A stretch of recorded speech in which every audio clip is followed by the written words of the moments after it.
at the Mooniz Christmas Party, Irwindale Speedway. If it's cool and you're looking for inspiration, this is the place to go. There are hot rods, customs, lowriders, you name it, it's all here. Kind of between projects, I don't know where I want to go next, so everything's here, just looking for that one thing that sparks an interest. I'm looking for anything weird or unique. You know, people are willing to take a risk.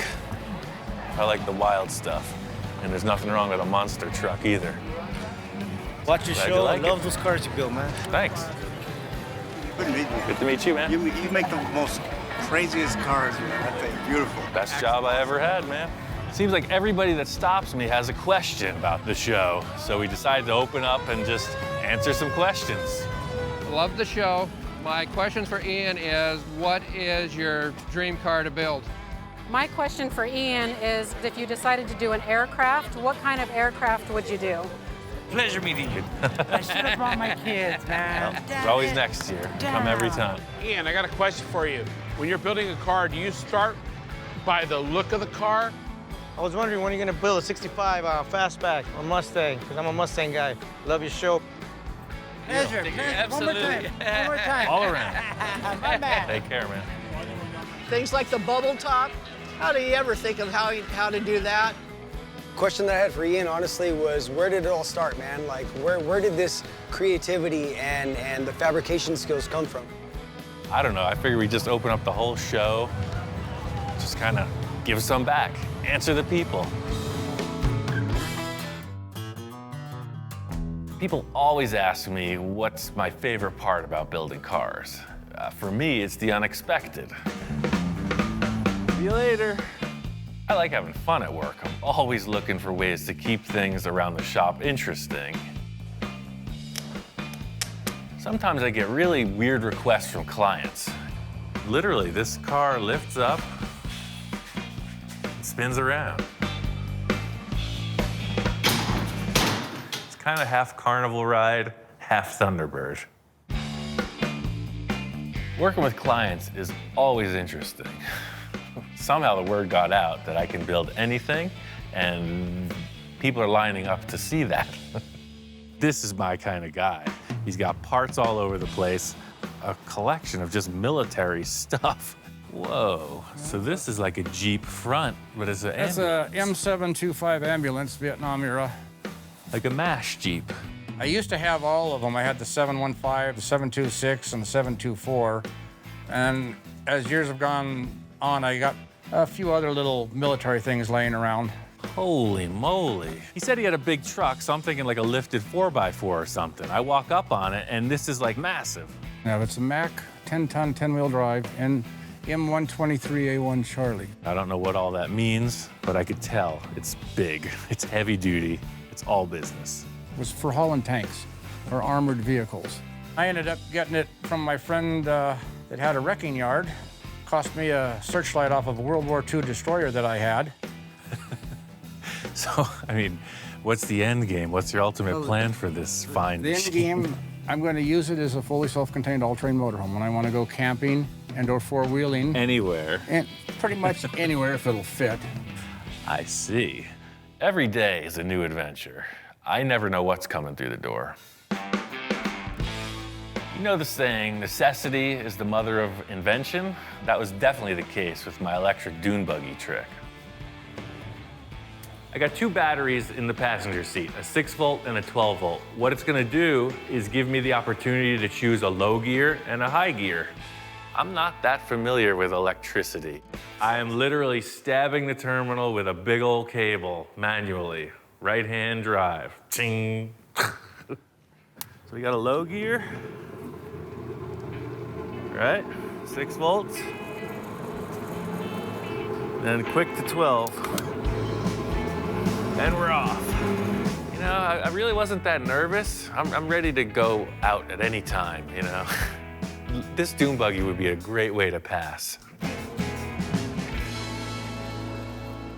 I spent a lot of time indoors in the shop, so sometimes nature and myself don't see eye to eye. Oh shit, there's wasps all over the place. I disturbed somebody's home. They've been in residence a long time. As he's passing the fender down, he disturbs the hornet's nest that's underneath the second fender. Did he get stung, did you? Ian's a big guy, but he moved pretty darn quick up to that land sea container. My cat-like reflexes allowed me to avoid utter failure. I totally got shocked, you know? You're just moving along, doing your thing, and then, like, you know, total adrenaline rush. Here they come. Wow! Somehow I ended up on top of the shipping container with a broom in my hand, just reaction. With every project, you are looking forward to the first time you start it up, you know? Get that thing going and you're cruising the boulevard. Sometimes it doesn't always work out that way. Whoa, whoa, whoa! Holy shit. What do you got? Nothing. You got any rags or anything? And all of a sudden, it's like, this whole thing just starts up in flames, you know? I've lit stuff on fire plenty of times. I'll grab a rag, you know, casually walk around the shop. I turn my head and it's a blazing inferno. This thing's been dumping fuel the whole time it's been running. I whip my shirt off, I'm trying to snuff it. No dice, this thing is hot. I guess you don't have a fire extinguisher, huh? I got 3 fire extinguishers right on the wall, and I'm like, I don't want to mess up his bike. I know what these things do, so I'm just hoping it'll go out. And that sucker is flaming. It's 7 feet tall. I gotta use the extinguisher. I puffed it lightly, you know, just a little pop, went right out. Sure thing. In the end, we didn't melt anything really. Some of the insulation on the wires got charred up. It's not the end of the world. I'm just glad you remembered you had a fire extinguisher. I was looking around all over the place. No, I knew where they were, but I'm just like, I don't want to make a mess. It's only Kai's motorcycle. I don't want to dirty the floor. Thanks a lot. One of the most fulfilling things in all of these projects is that I'm kind of reliving childhood dreams. That way. It's like the magic carpet ride. I've been waiting my whole life for this. It's been said to me, if your 10-year-old self could see you now, would you think you're cool? The answer is yes. It's working. It's working. Even at 47, I'm still 10 years old deep inside. A lot of people forget that.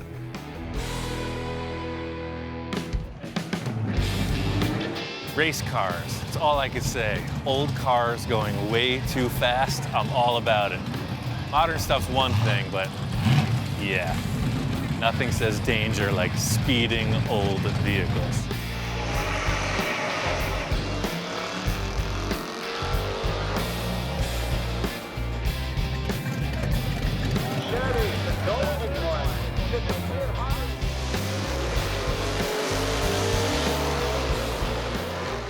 My question for Ian is, where do you get your inspiration from?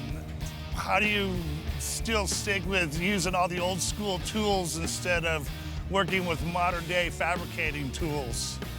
I find inspiration in everything. I've had the opportunity to get a lot of different high-tech equipment. I just haven't had the need for it. That's kind of the thing. I like handmade stuff. This van, it's coming together. I think I'm gonna just make 2 simple round tube bumpers out of this round tube. Tube bumper is super simple. I'm gonna use the stock brackets, trim them down, bend the tube to fit.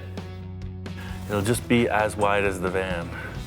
So I'll cut it off right there and weld it on. So it'll just be complementary to this center detail. I just put end caps on the tube and sanding them down nice. And that's the story.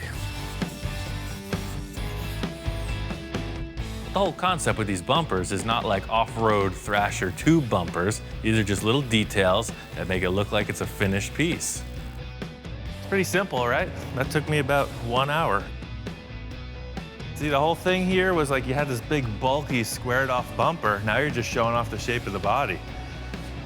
And that's pretty cool.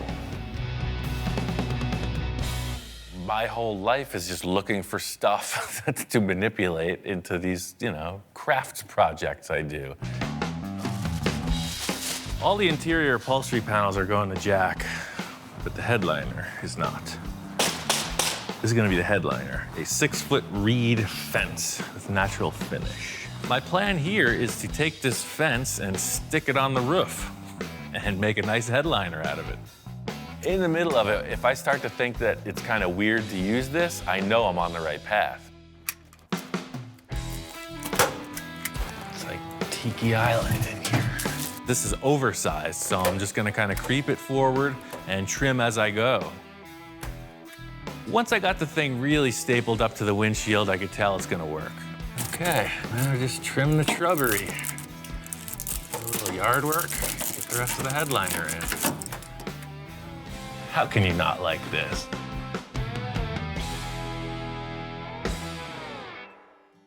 Using simple tools and simple materials, it really leaves the slate wide open. You know, working up at my friend Bill's on this truck project, his place is like junkyard heaven. He's got stuff all over. So in performing the tasks I needed to on his vehicle, you know, the sky was the limit. I've done a lot of body swaps. This is nothing new to me. The only thing is that it's bigger. I'm gonna widen these fenders 3 inches on each side. Bill's got a cool old license plate he wants to use, and I got an idea on how to incorporate a special frame into the front bumper. I guess the challenge is to find a piece that is strong enough to support the weight of the whole nose of the truck. Huh.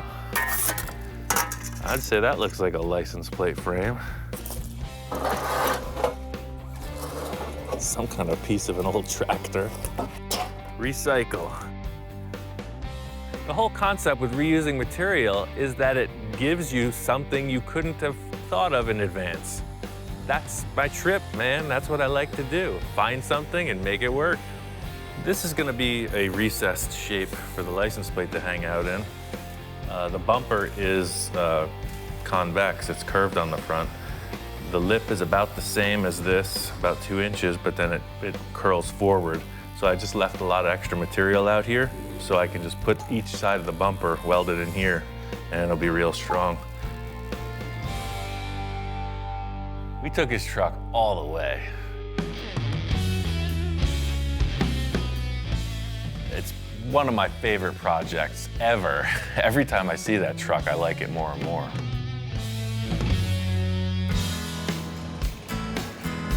The question that I had for Ian was, where did it all start, man? Like, where did this creativity and fabrication skills come from? For the most part, I went to welding school, got certified, and pretty much screwed up everything else until I came up with something good. That's the thing. I learned by failing. I screwed up a lot of stuff. Metalwork has always been my main thing, but you can't finish a car on metalwork alone. So every aspect of car building is pretty much self-taught. I've done a lot of reading, I've done a lot of watching professionals, and I just kind of twist it in my own way. Paint is one skill I've been trying to hone. I think the greatest blessing for me has been in that I've been able to work with some awesome painters, awesome fabricators, and just in being able to watch them at their craft has really upped my game exponentially. For the 70s trike I built, it was a basic fiberglass shape, and I just felt like it needed something to bring out the lines. I got all this ElastiWrap product from Eastwood. It's pretty crazy stuff. It's a liquid rubber coating that you can spray with a paint gun. So it's a sprayable rubber coating that is either permanent or if you prep the surface correctly, you can peel it off. I think it's gonna be perfect for this trike. I'm setting up a whole series of tape lines that are gonna accent these ridges in the body. I sprayed the whole thing silver, and just like most of the work I do, I stared at it. So that last line comes down like that, and that's there, and yeah, we got it.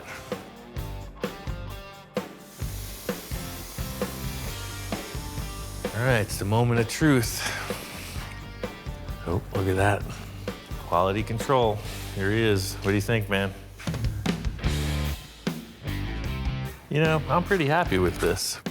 I think if I clear coat the whole thing with this really fine metal flake, it's just gonna give a little pop in the sunlight.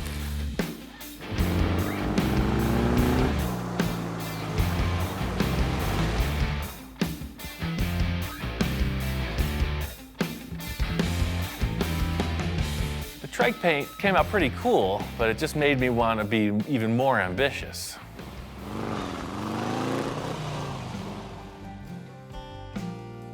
I built the cartoon hot rod for my friend Mark.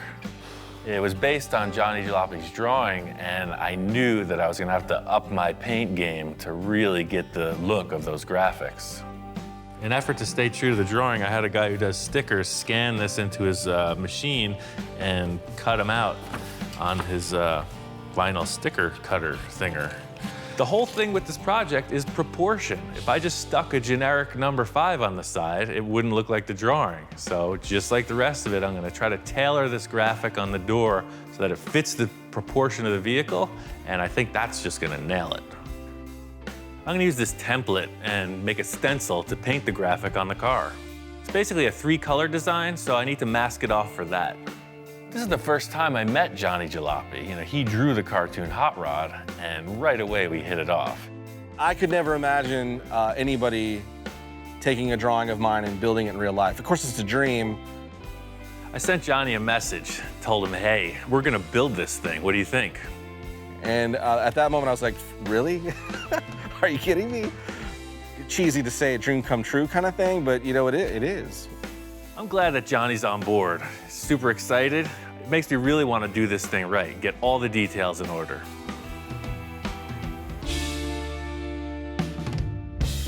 The car turned out great. The paint helped sell the whole concept.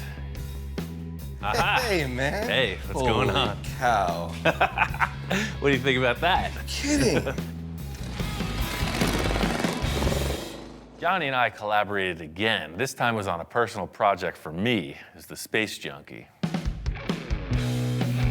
With this project, I really wanted to push the limits, come up with a really unique paint scheme. I'm a little nervous, way excited, because you know, we're peeling pack just to see if the graphic worked. And the more that got peeled back, the more excited I got. You know, like it's gonna work. Once I got the brown paint on, we pulled off the tape.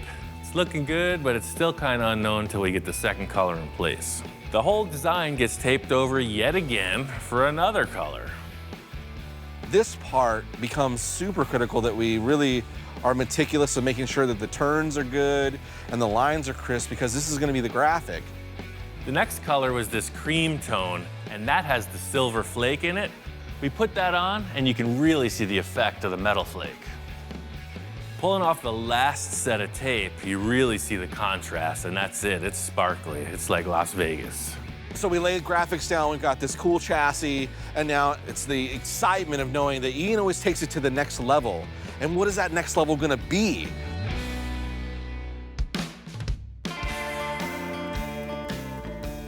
The paint job on that car was the icing on the cake. And I mean, that is what gave it the personal flavor. If we handed off the paint job to somebody else, it would have been a different car. Developing skills aside from metalwork really allows me to personalize every aspect of the build. In everything I've done, it's never looked the way I conceived from the start, and that's what I really like. No matter where I go, there's always one thing that people want to talk to me about. It's this lump. Let's bring the dog. Should have brought the dog. Love that dog, too. I just totally love his dog. When he first showed up, I thought he was going to be like a watchdog, you know, maybe just leave him in the shop 24/7, but that kind of didn't work out, so I'm always debating what his actual role here is. Finally settled on the title of shop inspector. He's concerned. What are you so concerned about? Do I got to give you the pep talk? Well, we do a bit of quality control here, and the dog is giving me kind of the eyes. So he gives it the sniff test, he's smelling the distributor, he's checking the oil, transmission. What do you think? It's gonna be all right? He approves. No? Uh-oh, hold on, something with the transmission. Uh-oh. Like, remember what happened last time? I'm like, I know. On the last project I worked with Mark, he brought down an engine that had some hidden issues. Just got bad memories. Now, sometimes there's a lot of judgment bestowed upon me, and you know, he's all love and licks one minute, and he's all criticism the next. You understand? It's pretty simple, but it works. I could see the concern in his eyes. He's got 2 long drool strings coming out of his cheeks, and that automatically is a cause for concern. And then he's given the shifter in the eye. You're not impressed. You're concerned? It looks unsafe? Don't drool on the primer. He's just checking out the block sanding. He's not very impressed. It's gonna get better, man. It's all a process. Just like any other car enthusiast, everybody's got their own personal favorites. Seeing what goes on around the shop sometimes, it's a little hard to handle. I think we're just gonna trade out somebody's water bowl. Here you go, drink up. Look at that. Now that is a shape. Stainless steel. You need this? I didn't think so. Not really sure what his favorite builds are, but 100% on what his least favorite was. This is being repurposed. It's just part of what we do here. I know, it's your favorite accessory, but look at that. You have that look of detachment in your eyes. It's time to grow up. It's time for a next chapter in his development. I can put some kind of a gauge right here on the space. This is gonna be painted and finished like the rest of the car. I'm just looking for the right shape. Don't look so concerned, man. I'll get you another one. Even though it pretty much hurt his feelings, in the end, he loved the dashboard.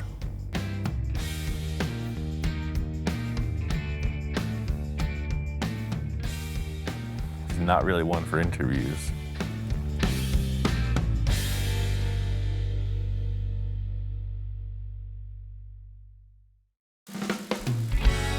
We are moving along with this build.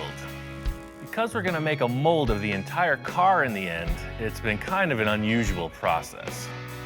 It's allowed us to use a lot of different pieces from different cars. Some good, some not so good. But at the end of the day, I gotta make it work with the design we're going for. That's my favorite thing about customizing, is that you take something that exists and you make it your own. It's definitely a challenge. Front end of this car is pretty much redefined. I really like the concept with the fenders we're using so far. The challenge was getting it to match this new Lamborghini style nose. The crazy thing is I think I got away with this. Putting the Lamborghini nose on here was a real hard mend with this contour, but by using these lenses, it really helped this flow right down into the steep angle of the nose. It's pretty cool, huh? Because you can see now, just another clay model representation. It's probably the headlights. If you see the lenses, then you'll understand. These plastic lenses, they really helped me create this symmetry because I have definite mounting points and angles to contour the fenders off of. So the reason I wanted to use these was because this curvature here, you can see it gives the fender a reason to flow right down into that steep angle from the other nose piece. You could go any direction with the headlight choice. You know, something super expensive, maybe even Lamborghini headlights. I went to the local scrapyard, looked around, and found something I could modify to work. The thing I saw firstly was this cool shape. I don't know how to describe it, but what I like most, it's got a really modern projector-style headlight bulb in there, and we could modify anything inside this housing. I don't know how Victor's gonna feel, but to me, look at this. This is a really unique looking lizard-faced car. It's pretty awesome.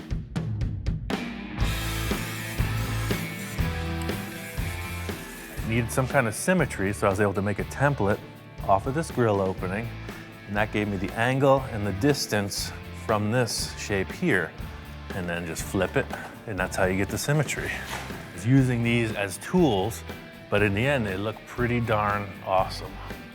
Cool fact of these headlights is they are production car parts. They got some numbers on them. I'm sure we can get a duplicate set. This is a really unorthodox way to build a car. We've never done it like this before. I just hope we can tie it in as the end time comes, because it's pretty loose. There's 2 giant holes in the side of the car. Just don't look at that, don't look at the roof. The nose looks good. The big challenge in this whole thing is that we're kind of just coming up with one aspect of the build at a time. It's it's almost like charades. In other words, I have a piece and I'm explaining, sounds like this, feels like this, and Victor comes up with what he hopes is a solution. Or versa versa. Victor brings in some stuff and I gotta figure out how to put it together. This nose piece is completely void of any grill or insert. I'm working on the headlights, the upper side of it. The wheel arches need to get fit in as well. You can see that this wheel arch opening definitely is not gonna be okay. It's way too far out. I got an idea that just might fix the problem pretty easy. Victor's showing me all these old parts laying around the yard, and he's optimistic. I'm thinking these burnt up fenders are worthless. It turns out I need this shape for this task.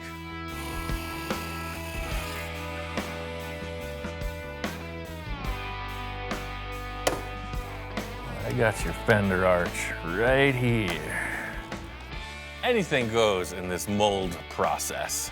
All we need to do is create a shape. It could be foil back there, t-shirts, newspapers. As long as the surface looks nice, we can mold on it. This nose is really coming together. Victor's coming in. We gotta design this grill opening because that is gonna make or break the look of the car.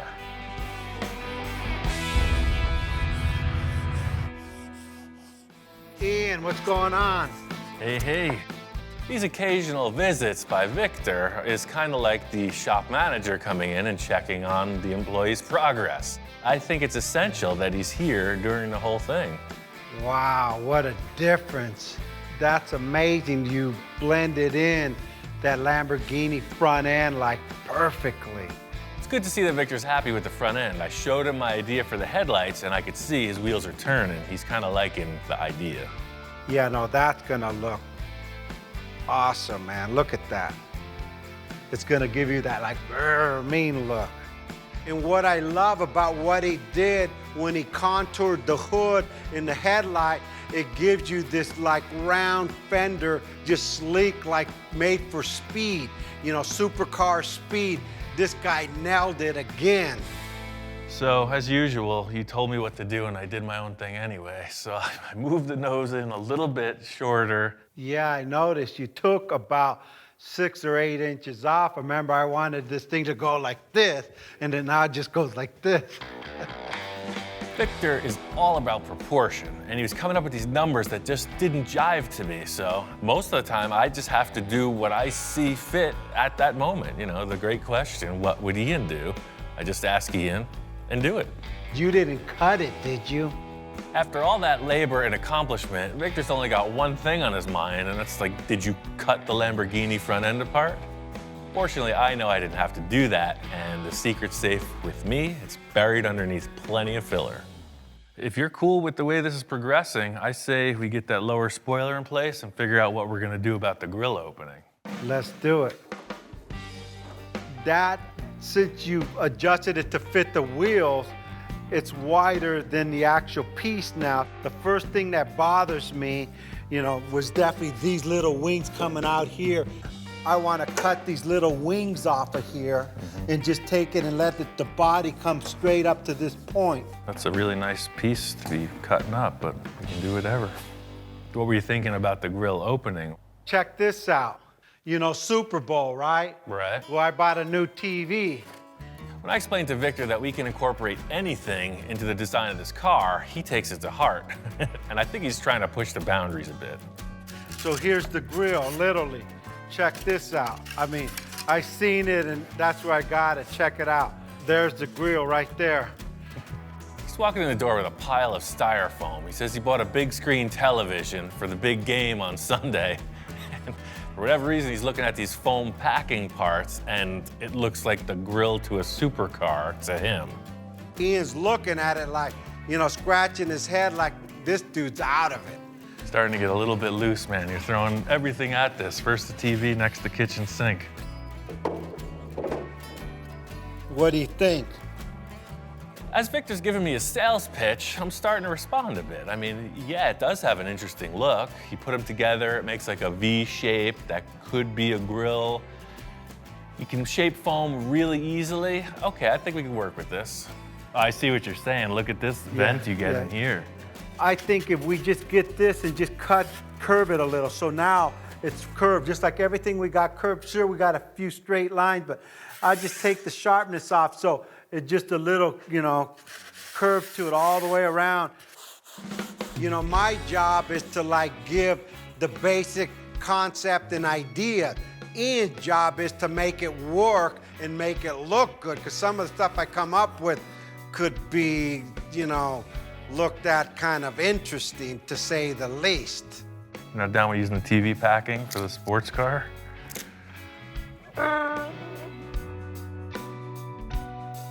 In here, this is the bottom piece. The screen in here for the radiator. The screen in there for the radiator. That baby's done. So you've been thinking about this a little while. I had it in my vision, but yeah. Since I bought a TV, that was the cheapest TV I ever bought, because now you got a Lambo grill.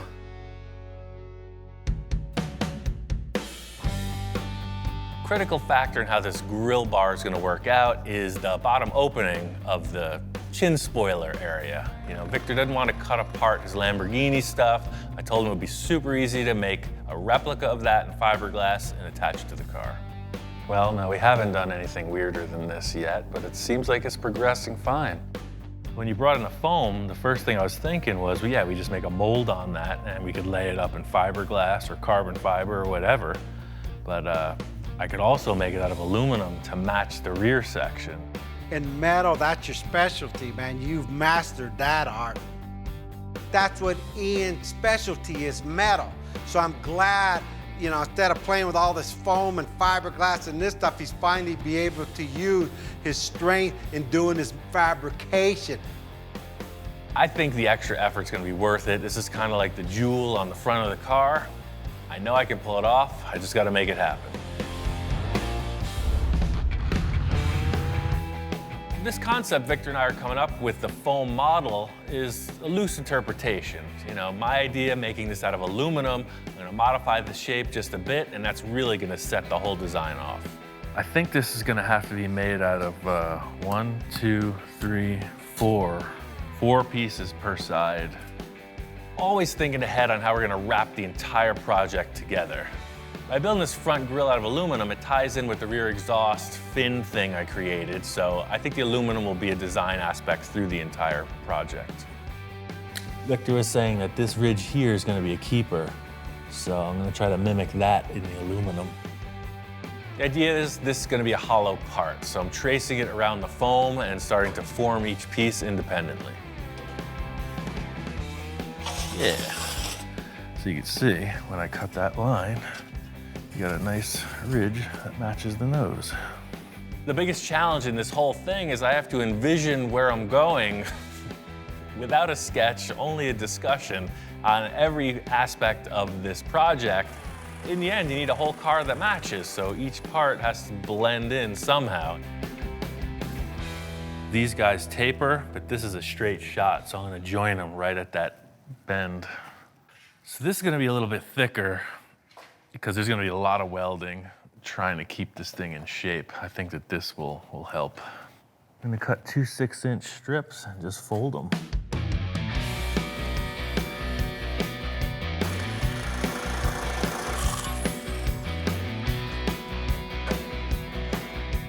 This material is kind of thick. It's starting to push the limits on this sheet metal brake, but it's working out. See, that handle's the result of some aggressive use. The main thing here is to make sure all the pieces have the same degree of bend and that they're all fit up symmetrically. 2 bottoms, 2 tops. It isn't really a complicated shape to create, but it's got to look like the foam model, so I'm just using that as a template. I'm literally building the metal panels around this foam structure just so it looks like our model. Even though we're modifying all the parts of this car as we go, what I try to do is make the most refined step towards the end game. So all this metal work, I'm really thinking ahead so that the keeper pieces are really a nice finish. So this is pretty much set up to weld. It'll take a long time to weld this without warping it. and then sanding it so it looks seamless. But that's basically the idea. You got these two 6-inch plates parallel and a nice crown on top. You know, just refined Victor's foam idea a little bit, but there's no waves in it. It'll be perfectly straight. This is a nice little project to take me away from all that sanding. So metalwork is kind of the realm I thrive in, and to do something really, artistic is more like jewelry than just car body fabrication. So it's a nice change of pace. I'm using the TIG welder on this aluminum just because it's really versatile. In these odd shapes I'm welding together, I can make sure everything has got a full penetration weld. That way when I polish it back, it's still strong. The whole idea here is just keeping it light as possible. I didn't put any back on it because I'm gonna chop into here somewhere to fit around the body of the car. And then later I'll just put a couple cross tabs to brace it. Right now I'm just gonna sand off all this stuff until it looks like a perfect finished piece. Finishing process on this metal part is just like bodywork. Using these 3M discs just to rough everything out. After I get the surface knocked down, it's just a series of finer grits to bring this thing out to a polish. It's just block sanding, man. I know it's boring. It's not as exciting as the rest of the stuff, but it counts. All right, so that's pretty much the story. So now all you gotta do is figure out how to put it on the car. Last thing is to fit this into the car body. So there's a number of areas I don't want to modify in the Lamborghini nose, so I'm notching this aluminum back. Little by little, it's gotta fit into place. And I want it to look nice in the end, so I'm making templates, making sure the cuts are symmetrical, so that it just slips in tight, no big gaps.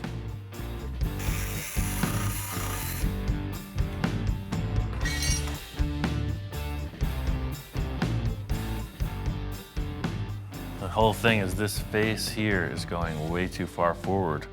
Part of what the remedy might be is to pie cut it. Came up with this idea to pie cut the V just so it fits in a little bit better. It's kind of risky to do at this point because I'm working right through the old weld joint. There's nothing to support it or really gauge the shape. Another trial and error thing. We'll see if it works out. Okay, that looks like it's doable. There's only this little piece of metal holding the whole thing together, so I gotta get that onto the table and weld it secure. Just gonna match these, weld them, and then we can set them in the car and join them. Pie cut worked out okay. Welded it back together, finished it off. I really want to get this in the car and see how it looks.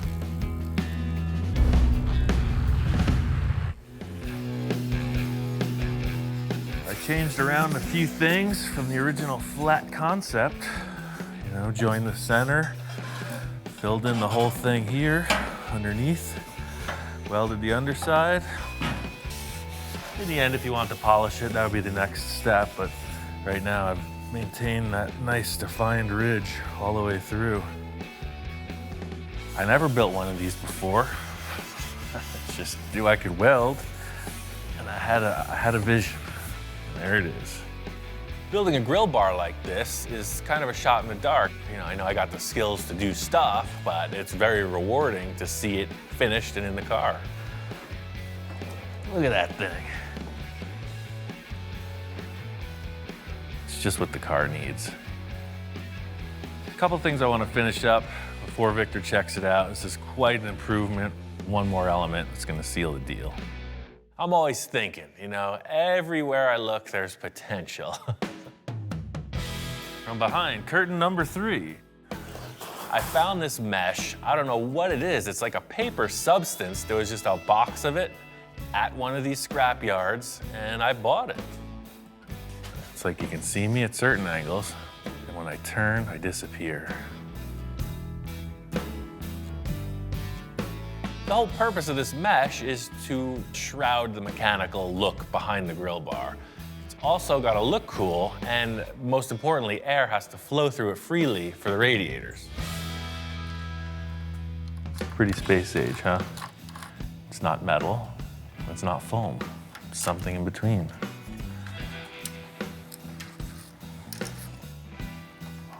Always with that. Need more space.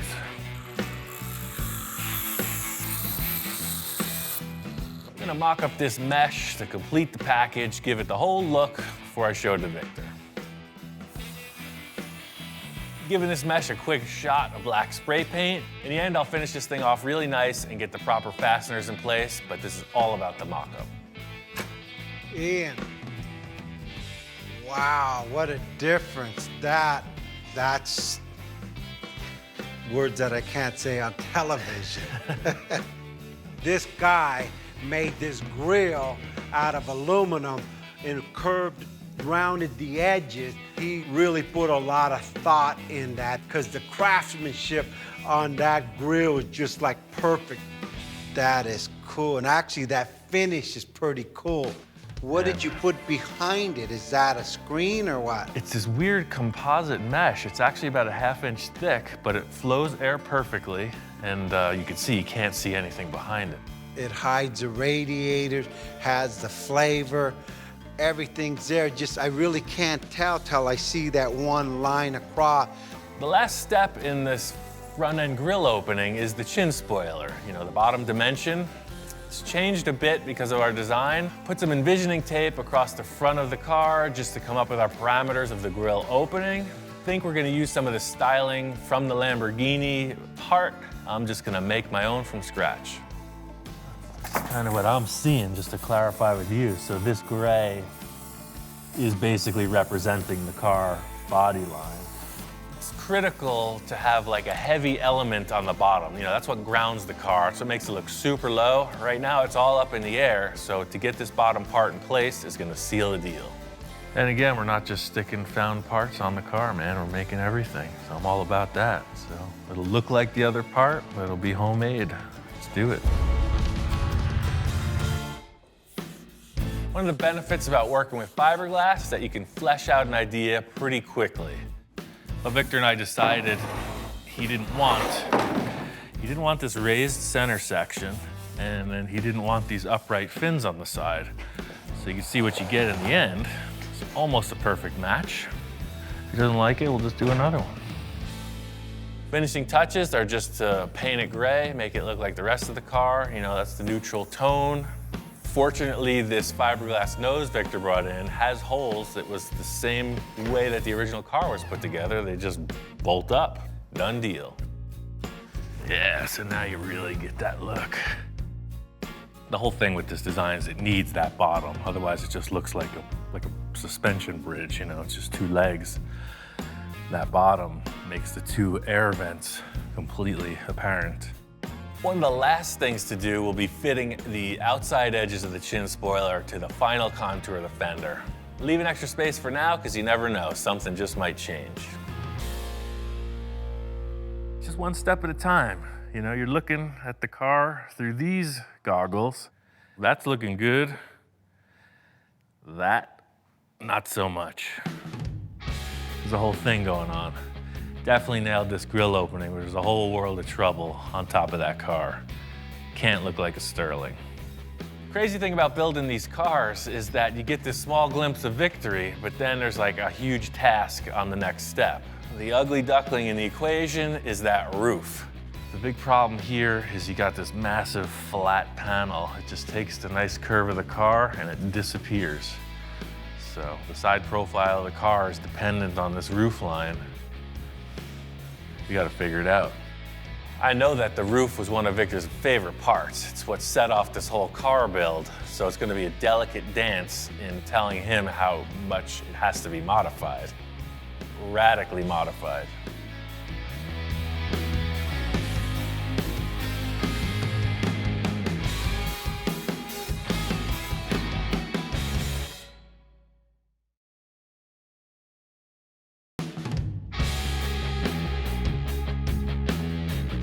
My friend Victor called me up about another development on a recent car project we had. I said, hey, Ian, the Grand Nationals is coming up in the next couple months. It's one of the best shows in California. We need to get the T-Bird in there. He says, yeah, that's a good idea. Let's do that. Victor's been a client for a long time. We made this bubble top T-Bird show car thing, full custom body, skirted wheels, hydraulic opening, clear plastic bubble top, just crazy. futuristic show car. Once I started thinking about Grand National, I said, hey, we need to change the look of this car slightly. So I said, hey, Ian, do you mind if we blow another bubble? His eyes like lit up and go, I don't know if it was a sign of happiness or a sign of, oh shoot, what's this guy get me into this time? Trying to create this clear plastic bubble top was a crazy ride. We figured it out very grassroots in how to accomplish this. Had a couple failures, a lot of research and development. The way that we have set up, it's very limited sight inside the oven. Until the thing cools off, you never know how it's gonna stay in shape. It's sort of a Wild West shootout trying to figure out when to turn the heat off, when to raise the lid, and you never know what you get till you take the box and open it. The one we want to blow has got to be into proportion with what that car really is. It's a spaceship coming down to Earth.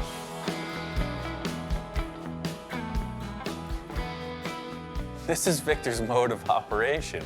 He just does this with all of his cars. It seems like he just continually refines these vehicles until maybe he's happy, and then refines them again. I know the car's going to get a lot of attention because it's unusual. They're going to go, why would this man do this to this car? And I'll just say, hey, well, Ian told me to do it. I'm really excited to get this thing to the level where he wants to show it. And hey, what's not to like about an awesome car show? I get over to Victor's and he's got the whole T-Bird torn apart. It's taken back down to primer and it's like Groundhog Day. It's like I'm revisiting ground we've already covered. Just like all my projects, I'm my worst critic. I mean, everyone thinks it's done, and I'll say it's done, but in my mind, what if? So there was a lot of what ifs on this car. My idea was lower in the front, bigger bubbles in the back. We got the classic setup. We got the barbecue grills, we got the wooden buck, and we got the box set up, just like we did the other bubbles. We're gonna blow one more bubble and try to refine it just a bit more. Practice leads to perfection. So we kind of revisited all our issues with the earlier model and stepped it up big time. Way more structure, new wood, stainless steel. Victor's bringing in his backhoe this time. You can see his game is in serious mode. None of these flimsy contraptions to lift the unit, full hydraulic power. It's on. At this point, all the preparation is prepared. Nothing to it but to do it. Light this thing and let's get it on. It's really hard to compare this to anything else. It really is more a leap of faith than any other contrived recipe. I know the scenario that goes on. You heat the plastic up and you get a shape, but none of them have come out the same, so I don't know how to dial this process in. I just know we get some kind of result every time. All right, everything's on low, box is shut. Victor's the main cheerleader in this event. He's convinced that it's gonna happen, but I'm trying to come up with a defined result. That's the real challenge.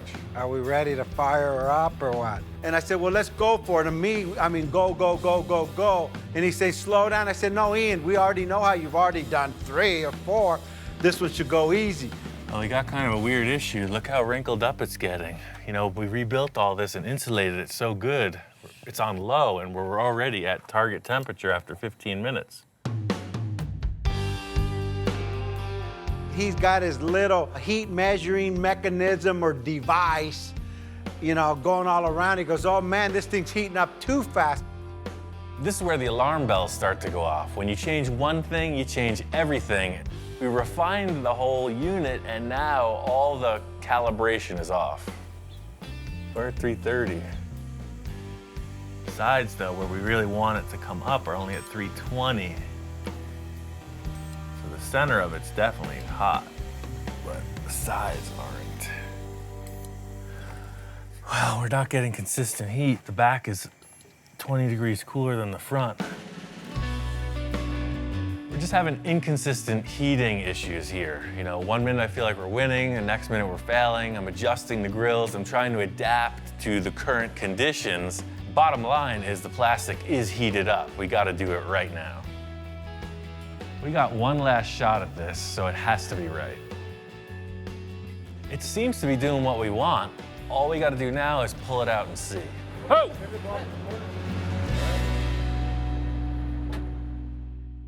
Captain, did we get it? We maximized our potential. Just leaving it up here for a few. I'm gonna let this thing cool down. It's good. It just the top bubble needs to go in just a little. You want it to be a little bit smaller? Yeah, a little bit smaller on the top bubble. Everything looks good. Victor is looking it over. He wants the front of the bubble to be a little bit smaller, so I gotta let some air out of it. Yeah, I think it's about there.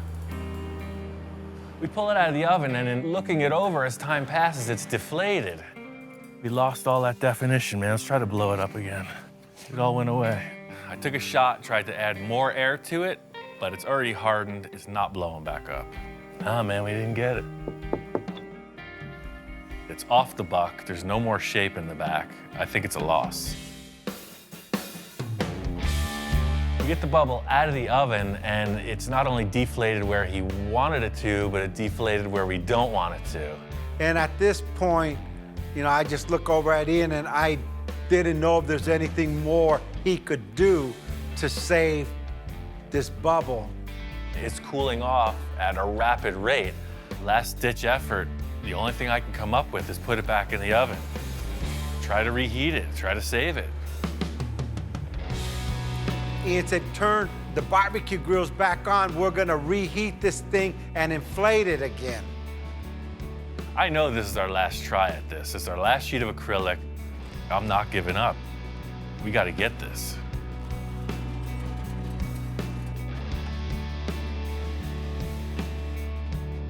Victor's a great client because at times like this, he keeps his head together. Somebody might fall apart in a crisis situation. This is how he rolls. I'm that guy that just thinks these crazy things up in hope they work. I mean, I'm even crossing my fingers now. Where we're gonna end up, nobody knows. I think Victor's kind of an adrenaline junkie. He just likes to go for it. I'm running around trying to get this thing heated evenly and then slowly let the air in. It looks like it's working. Seems to be doing just what it did before. It's taking its shape again. It's a good sign. Just gonna let it cool like this and not take the air off until it's solid. I am totally lucky that this thing reinflated. Completely dodged a bullet. It was a total fail. Looks like it's gonna recover. And I'm glad that we did what we did because originally the front bubble was too big. It was gonna look like a baseball cap. And it did deflate probably 2 or 3 inches. Way better, yeah. Victor and I are walking around looking at it, and it seems like we got what we needed, but you never know until it's out of the box and right side up.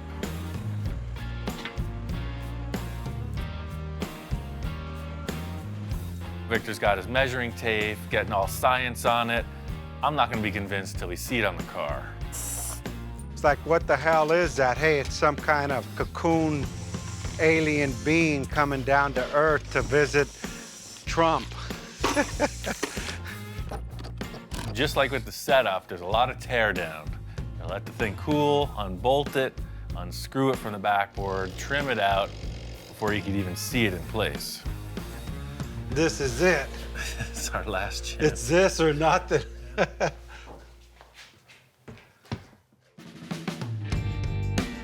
We go and put it on top of the car. No one says nothing. It's like, I didn't want to look at him. He didn't want to look at me. This is a really crazy shape. Bringing it in next to the car, checking it out. It's definitely wild. I just don't know if we need it that wild. Firstly, we're trying to create this unique shape that no one's ever done. And secondly, we're trying to make the car look better for it. So it's kind of a twofold approach. The ribs I love, but to me, the car's got a flow. The back flows, it's a little high on the front. I'm not sure it's working. And I said, Ian, you achieved what I wanted you to achieve, but it doesn't go into proportion with the car. It's flowing in the back. To me, this should be coming from this point. Just because Ian wanted a bubble and a bubble and a bubble and a bubble, I couldn't live without he it. gave me all these bubbles, and I'm like, no, I don't know, I have one too many bubbles. Sometimes bigger isn't always better. I mean, it's an amazing plastic sculpture for sure, but it sort of dwarfs the proportions of the vehicle itself. I got an idea that just might remedy the situation. Looking at this latest bubble on the T-Bird, I'm not sure it's working. I got an idea that just might remedy the situation. Whenever he says he has an idea, I don't know what to expect, but I almost know it's a solution. Sometimes you gotta take things to the extreme to realize it may not be better. The whole grass is greener on the other side scenario sometimes doesn't stand up. Got me thinking about one of the earlier ones we made. The second bubble we blew was actually really nice. It was almost like a chop top. It was pretty low, super streamlined, just a perfect shape. Ian said, hey, remember the second bubble we did like a while back? I said, yeah. And luckily, I don't want to say hoarder, but I don't get rid of nada. I told Victor about my idea to use that bubble, and he ran with it. Now that we got this old bubble, it has a different flavor. Now it even goes more into the spaceship looking kind of deal. So I'm thinking, hey, I'm gonna redo the paint. I call my airbrush guy, you know, the wrap guy. I'm gonna change this thing all up. Victor had some really cool paint ideas, and that just set it off. I'm really looking forward to taking this thing to the Roadster show, just to show off the design that we did on this car, just out of this world.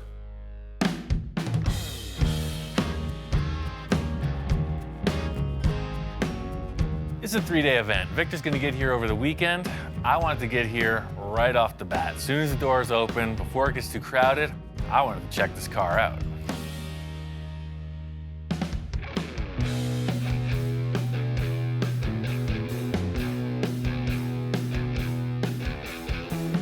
Finally got this car finished. The reason we decided to go with the smaller bubble is it just looked more streamlined. We made all those crazy accomplishments with the ridges and everything else, and in the end, we just felt like maybe that showed the car off better. It's got a really slick, low, streamlined look. The show just opened. We got loaded in. People are on their way. I'm interested to see what the response is. The cool thing about this car show is everybody's here. A lot of old friends. Rich Evans, Gene Winfield, all the folks from the magazines, a lot of folks that watch the TV show. My friend Bill's even here. He's a client I'd worked with on a few projects in the past. He's checking out the bubble top and he's all questions. This looks different than when I saw it. Yeah, he keeps changing it. The main thing people are asking besides what is it is why the heck does it look so different from the prior build on the TV show? The answer is Victor. He's always changing his mind. I hate to say it, but Victor, you keep doing better. Well, that's the thing. He's never done with this thing, so. Looks great. For me, the choice in the bubble seals the deal. This car looks fast, standing still. Victor topped it off with this amazing graphic, the vinyl wrap, and then he candy clear coated over it. The car really looks 10 miles deep. Enough of this T-Bird. I mean, I've freaking labored over this thing for years. It's nice for me to see it complete. I'm here for the car show. I want to see what's fresh and new.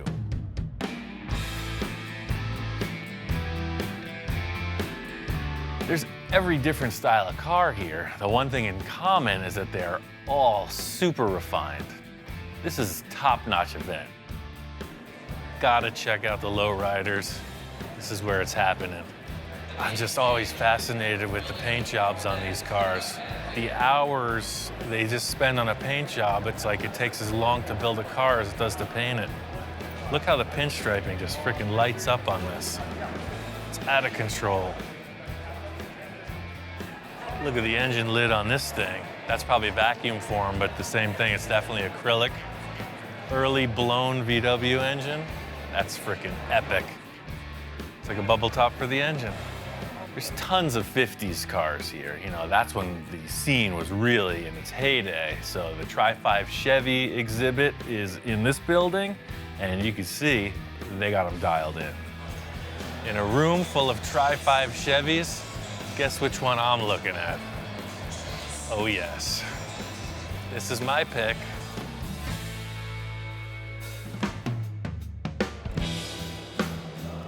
This is a car built by Gary Wales. I was introduced to him at the Pasadena Art Center show. If you don't know his name, look it up. He's incredible. He should have a show, not me. Built these giant vehicles out of antique truck parts. He builds hot rods out of super nice, like Rolls-Royce parts. Just incredible craftsman. When I grow up, I want to be just like him.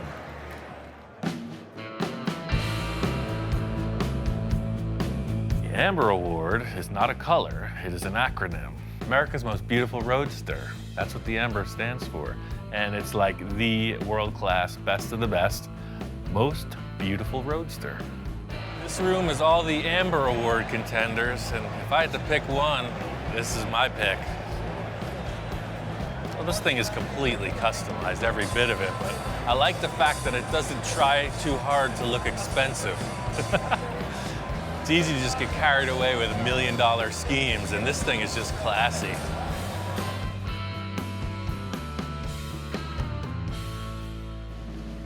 This is what we need more of. Walking around the show, I mean, there's a lot of nice stuff. It's also pretty predictable. I walk up on this one thing and I don't even know how to react. I've never seen anything like it. Whoever built this car is my hero. It's got a bar, it's got a telephone, it's got a chauffeur seat. This is the epitome of pimp styling. This makes me want to dress in a white tuxedo and entertain the ladies. What were they thinking? I need to know what they were thinking when they made this. This is one of those crazy 1960s concept cars. This is from the World of Wheels car show circuit, so it was really just like crazy stuff to get people in the door. So you see this thing on a poster and everybody wants to go to the show. The company that's doing all these restorations is Galpin Autosports. They have a whole showroom. It's like a giant museum of awesomeness. This is the ugliest car Ed Roth ever built. It's the Orbitron. From concept to completion, it changed somewhere, and now it's iconic, fully restored, kind of the missing link in the Roth series. This show is off the hook, top-notch stuff. Pink Panther car made my day. My job is done here. Victor told me to meet him at the shop. He's driving it. And seeing this car in the sunlight, it freaking pops. This thing looks even better in the sun, man. Wow. You don't get it in the building, you know? The freaking thing lights up. It runs pretty good too. I almost got in 3 accidents coming home. I knew I shouldn't have drove it. Check it out. Here's our placing. He said you won an award. Wow. Yeah, we what the won. Heck? First place. And hand-built customs. There's a lot of competition in that room. Like crazy.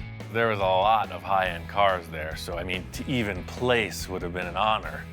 First place is kind of like, wow. What else was in that class? Well, we were in the honor of Mr. Gene Winfield. The true fact of the matter is Gene wins either way. He's the guy that showed me how to do the bubble top, so he takes some pride away from this whole thing too, because it's like, you know, kind of took me under his wing, showed me how it's done, and it's a great car as a result. Hey, I mean, you deserve that, the effort. I mean, you built this thing, what? 4 times. 4 times, well, let me see, 1, 2, yeah, only 4 times. Right. I really am breathing a sigh of relief for Victor, because this is like his payoff, you know, he's all about showing his work. Finally, we get some kind of end to this quest, and he gets a trophy out of it. Thanks for all that help, man. Look at what it's freaking great. We did. You building it, me with a little bit of input. Yeah, the thing you have is the tenacity, man. You just keep freaking doing it, you know? When I'm done with a car, I walk away from it. You just keep hammering it on this thing. Now that the car's outside, standing back and looking at it, this top was the right call. That's the thing, it didn't need all those ridges, man. This side profile with the way the windshield area comes in and then it flows right out the back. This is the right call, man. She looks like she's going at a standstill. And then these stainless trims, this is the call. That seals the deal that there was never any doors on the car, man. Looks great. Hopefully we don't see this car a different color tomorrow. Not for at least 6 months, I promise you. That's the big thing about car shows. You get all charged up. You see everybody throwing their ideas out on display, and it just gets me thinking about the next project. I want to get something going to top everything we've done ever for the next stuff. I mean, this car is pretty far out there, man. How are we going to top it? Well, Ian, we got this far. You won first play. All the little stuff we changed on it through its evolution. Now what?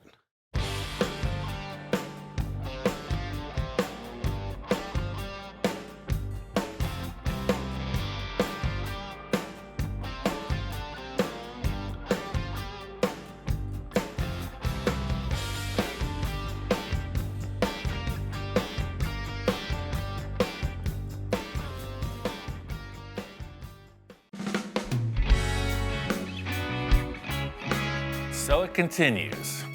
We're still in the early stages of this project, but we've committed to making a fiberglass mold of the body once it's finished. But in the meantime, we can build the car out of anything. We're creating things as we go, changing things on the fly. It's definitely unusual, but I have a few ideas on how to pull it off.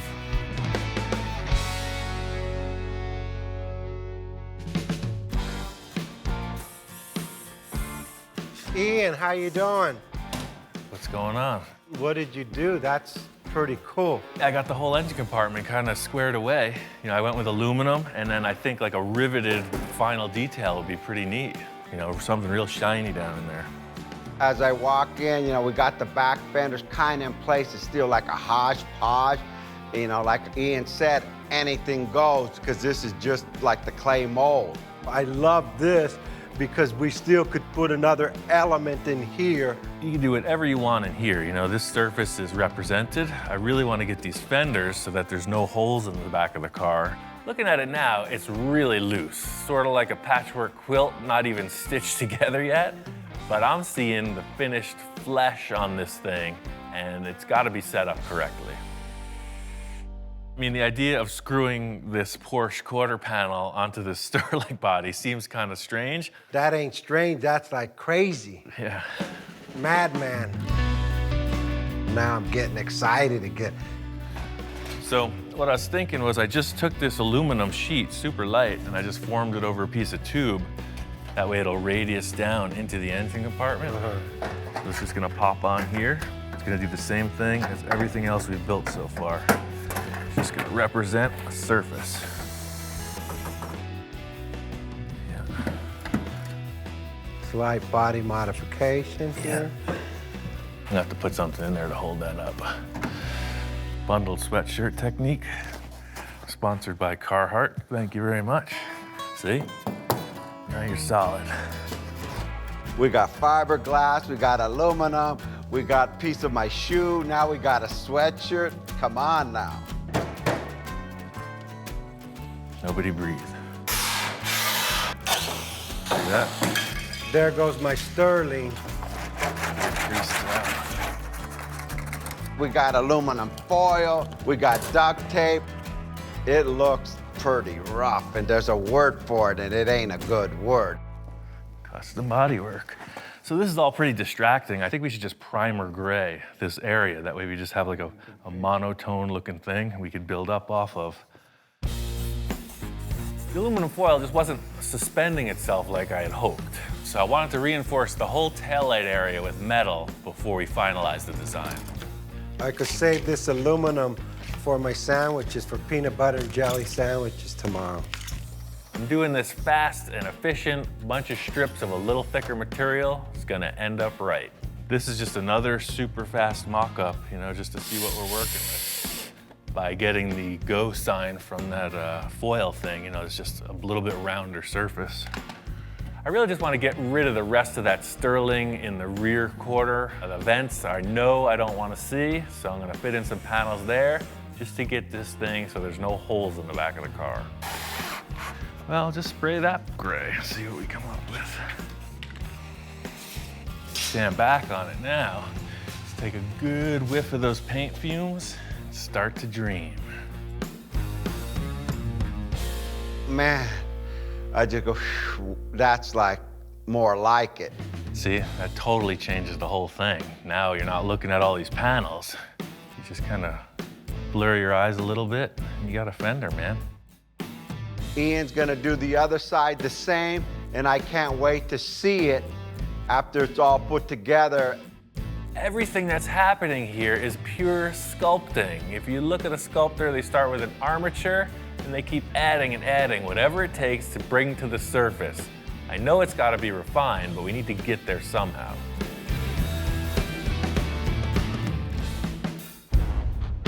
Got this passenger side pretty much matched to what Victor and I agreed on over there. Where I'm at now is I need to get this surface workable. What are you crying about?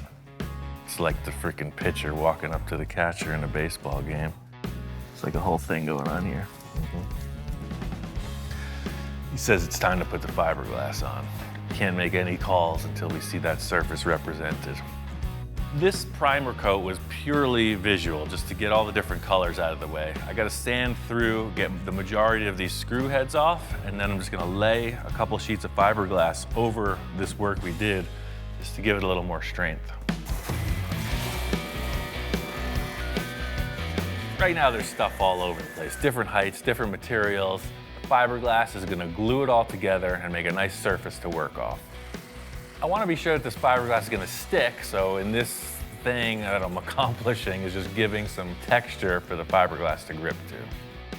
Truth be told, I'm not the most professional fiberglass guy. I have limited experience, but it's fascinating, so I keep trying. This is the problem we're facing with the metal. When you push down here, it wants to buckle up. As soon as this is wet, all those fibers are gonna relax. The only advantage of using fiberglass at this stage of the game is that it's super flexible and it will bond to aluminum, fiberglass, and steel. To weld that thing, you'd have to make it out of one style of metal. Big, long, drawn-out process. It's a little like mopping the floor. It's a little like pouring syrup on your waffles.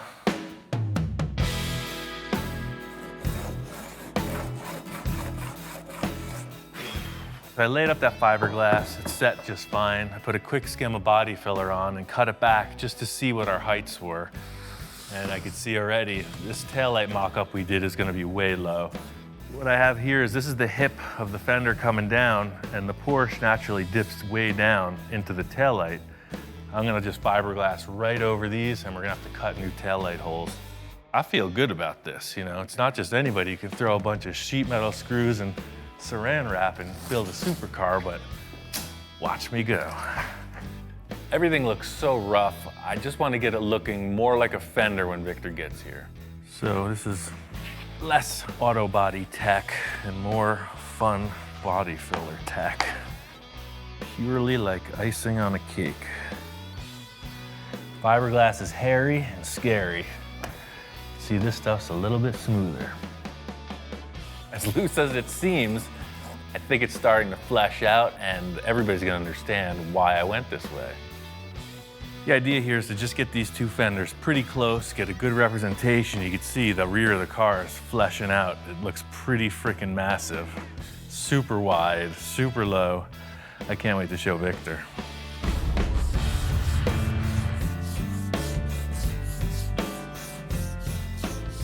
I came in today, Ian's doing some body work. I used to do that myself.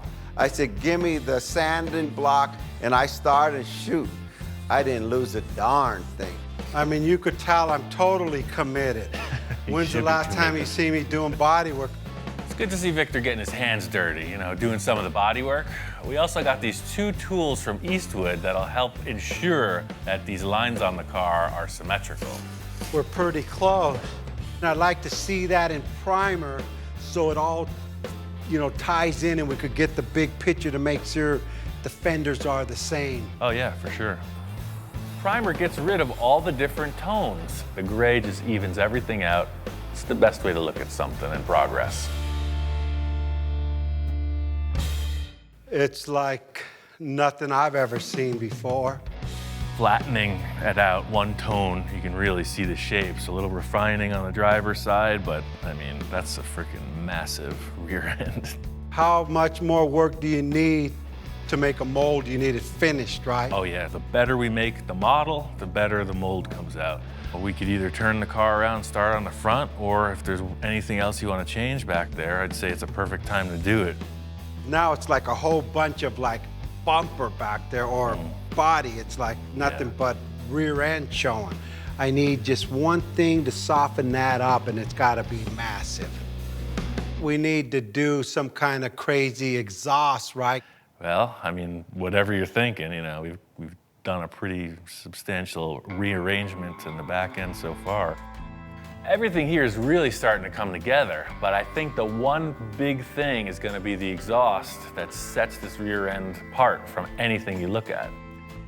The 911 exhaust had these big exhausts coming out under each side of the bottom. You know, if you wanted to mask that, maybe have them come out through these holes or whatever. Yeah, I was thinking something kind of massive here in the middle. 3 or 4 muffler pipes sticking out of the back. Hey, I had a dream, you know. My initial idea in my mind was to see this massive car go by you like, what the heck was it? And all you see is this big old pipe with some fins coming out almost like a bomb. All the supercars got the fins on the bottom. Well, hey, guess what? I want the fins on the top and I want the fins on the side. Almost like a propeller to a boat, but straight. Okay. Victor's coming up with all these ideas about multiple exhaust tips, some kind of really exotic designs, and I'm saying let's just try to get some real world structure to this theory. Let's just make like a cardboard mock-up, come up with some kind of concept. All right, so whatever diameter exhaust you use is up to you, but I got this tubing from the fiberglass. I'll just cut this cardboard off. We'll have something to work with. Way too small. Too small. That's like embarrassing, you know. We need some like volume here, man. So something more like this or this diameter, like way big. Yes, that's what I'm looking at. Remember, massive. Let's just tape them on the car, see kind of what we got proportion-wise. So, I mean, 3 sort of fits like that. That's an even better mock-up than freaking cardboard and drawing, huh? Well, stand back and look at that. I mean, 5-inch exhaust is pretty substantial. I was thinking of having a fin, and a fin, but I only need the fins on top, on the bottom, and the 2 on the side. And it changes the whole back end of that car. And then put fins on the bottom. Yeah, exactly, a fin, okay. Victor's description of this theory is pretty elaborate. It's a bomb, it's a jet engine, it's fast, it's hot. A little hard to figure out exactly how it's gonna end up. We're just trying to get this concept as close in the mock-up to what's gonna happen in the real world. Ian, I feel like I'm in arts and crafts. I failed arts and crafts in school. So this is the same size diameter as the tape, so I mean, that's a pretty substantial exhaust pipe. And you know what, as I'm looking at it, maybe 2 would do it. Check it out, stand back, see what you think. I kind of like 3.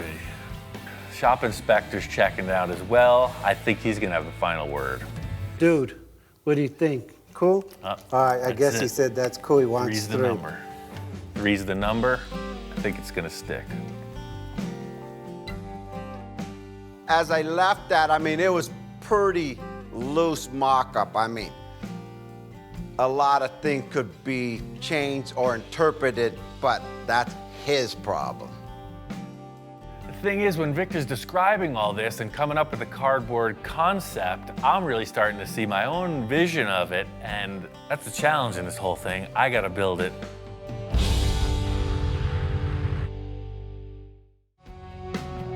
Hands down, this is a pretty loose mock-up. Victor and I decided on 3 exhaust ports with a series of fins. The rest is kind of up to me. So I got a bunch of scrap stuff from the metal supply. This is aluminum plate. It's 1/2 inch thick. They just had all these squares in the remnants pile and a bunch of these cylinders. All I had to go off was this cardboard template and a couple rolls of tape, so you could see it's pretty darn near that. So these fins will be set up kind of crosshair style at 90-degree intervals, and then they'll all screw together. In a perfect world, I would have a lathe and a mill. I would probably set this in the mill on the slider deal and have lines perfectly parallel with each other. But I don't have a mill. I've got a magic marker, a somewhat flat table, and a roofing square. I don't have a lathe. I'm using a marker. Hey, a marker on the table is gonna be fine. Stick with me. One thing I'll concede to is the fact that the design and development of this piece is a little unorthodox, but that's just business as usual around here. It's gonna sit right in the center of that square. Your fins are all already dictated as far as how they go, 90 degrees apart from each other. I can come in with the plate right up to that line and set it parallel with this here and scribe straight up. Got this really rudimentary jig on the table. What it's going to afford me is the ability to mark each fin location symmetrically. And then they'll all screw together. So I know we're going to get these parts polished in the end. So the idea of it being modular, they'll be able to easily polish it and then we can reassemble it. The whole thing here is the billet aluminum fad. When it looks high-tech, machine finish, looks expensive, it looks classy. I'm gonna do it without the expense or the class. Now, these are all together. They go back onto their jiggy jig, and we set up the design for these fins. Victor's fins looked a lot like this square. They were triangular. Instead of having this pointy triangle shape, I think it should go straight back, more jet-like. Sort of like that. This is inside the car. Probably the majority of this is in the car. So really, all you're seeing is like that. This is a pretty big plate to cut. Could use any type of high-tech machinery in the world. But I think I'm just gonna use the common jigsaw.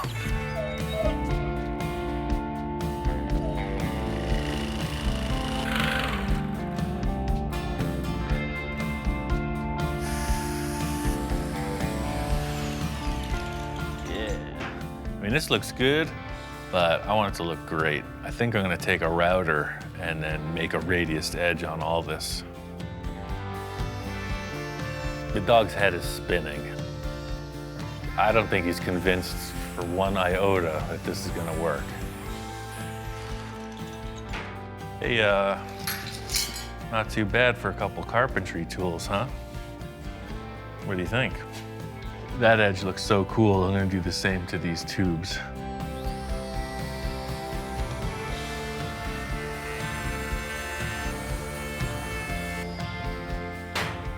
What's not to like about that? I was thinking that having these stacked together, it could be added to by just putting the spacer through here. And in effect, what that does is make it look like this fin travels right through and makes it look a little bit lighter. This thing is really starting to come together. I think the shop inspector is even starting to get convinced. Again, this is all still just roughed out. If you have to cut it or modify it, so we will.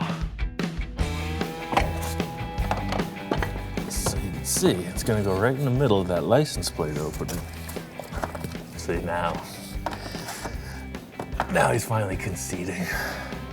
We're just gonna cut out in here and then something like this. It's gotta go in a good 8 or 9 inches.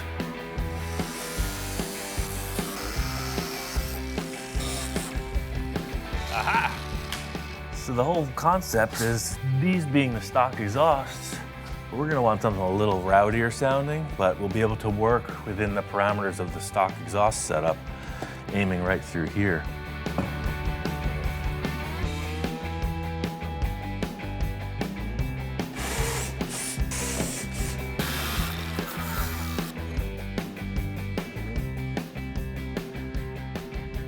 Oh yeah, that's totally cool.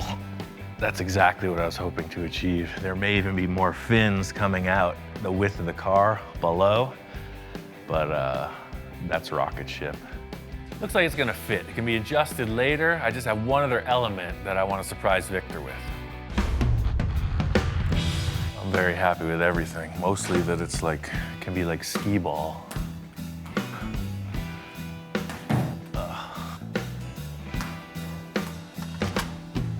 Ian, how's it going? Hey man, got that exhaust mocked up. That's rad, man. After I opened the door, I looked straight to the car. I know I say, wow, this was wow. That ain't what I give you when I left. Yeah, no, I made a few changes. Victor walks in and I could tell right away he's digging it. It's a far cry from a cardboard tube. And it's centered with the car and it gives it just enough bulk to give it like, look, I got the power behind me. He's thinking, hey, is that okay with you? What's he looking on the table for? What's there? Oh, the last thing we were doing when you walked in was these three. I forgot about them. Dude. So he just reminded me. Hey. So you know that intake you had over there in the other shop? I took 3 of the horns, the intake horns, and I made them fit the tubes here. These work as an additional element, like crosshairs. So they just go in like a key, right? You index it, you turn it, and they clip right in. What a difference. Dude, thanks. Dude, thanks. I almost forgot about that. That exhaust system is wicked. I mean, look at that. What we've achieved so far is pretty solid. The rear end's looking good. We haven't even considered the front of the car. So we're really just still in the clay model stage of this thing. You know, anything can happen with the taillights. The exhaust will go in on the final body. I think we should spin this car around and get on to the front. Again, we just finished. Right. I'm tired. Yeah, I know. You know, right away, Ian, hey, I'm slowing the build down. We're talking too much. He wants to get on the front, and I'm going, wow, well, let me absorb the back, Ian. Challenge is really making this thing match front, back, side to side. I think that if we get these 2 front fenders and some kind of a grille bumper represented, that'll give us the answers to the side pods and the roof line.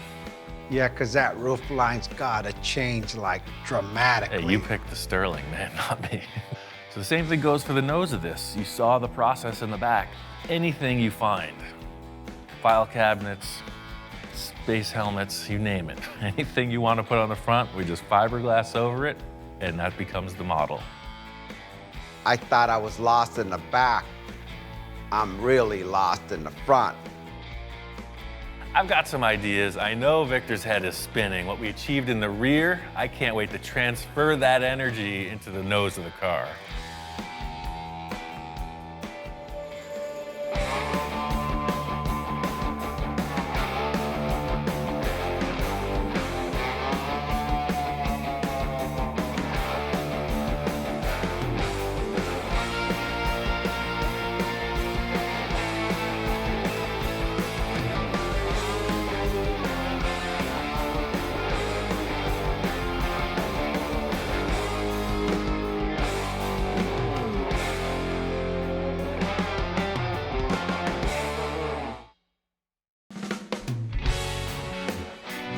This whole journey started when I went looking for a new project. I was looking for something I could really dig my teeth into, you know, push the boundaries, and then Victor called. He started throwing down some concepts, and I got a bunch of ideas. This could be the most ambitious project yet. It's true. Victor is always pushing the boundaries, so let the adventure begin. Here he is, Mr. Sports Car. Man, this thing drives so good. I mean, really good. I was impressed. Victor pulls in, and he's looking really comfortable behind the wheel of that new car. Now I get it. Enjoy it while it lasts, man. Now I'm like a little skeptic. I'm going, oh, shoot. Do I really want to tear apart this like awesome looking sports car that drives and handle convertible top? It's like, come on, Victor, what are you thinking about? I see the look in his eyes and I just want to confirm. It's like, hey man, you still want this to happen? Once we go forward, there's no turning back. My whole life, I always wanted to get a Porsche. It's your last chance, otherwise we're gonna get into it. I don't really want to cut this thing up, but hey, I got Ian in my corner, and he's always pulled off my crazy ideas. We got a good foundation, so let's move forward and do what we gotta do. The Porsche and the donor car. The only thing I really want on this thing is this top. You know what, we may use some of the silhouette, but this top, the way it opens, gotta go on the Porsche. Because Victor's been so vague in his description, I'm just trying to figure out something to get Victor's idea in motion. He's got these two cars.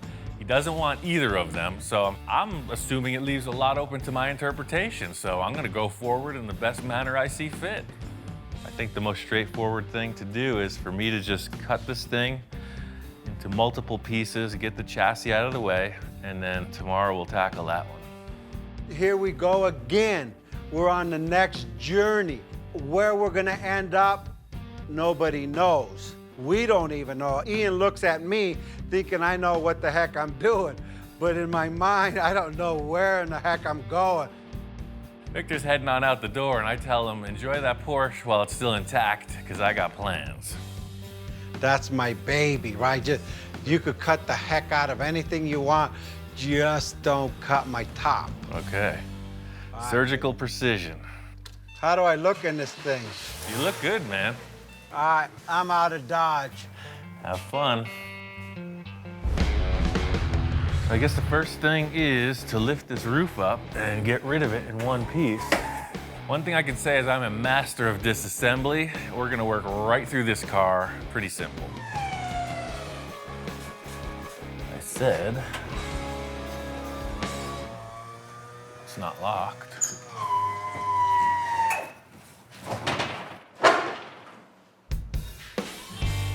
The one thing that was the sure thing, you know, the main wish on the list, doesn't work. No good. Nothing. It's not even budging.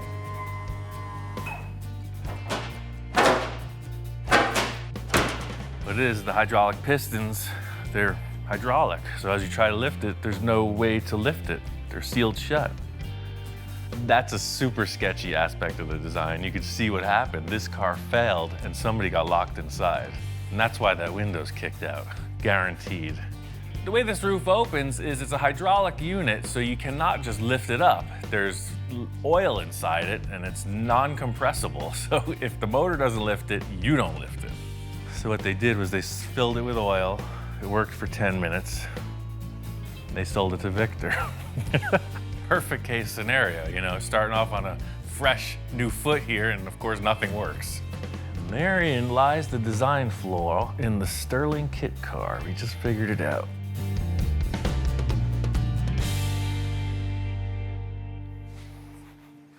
Just gonna cut these 4 bolts and start over.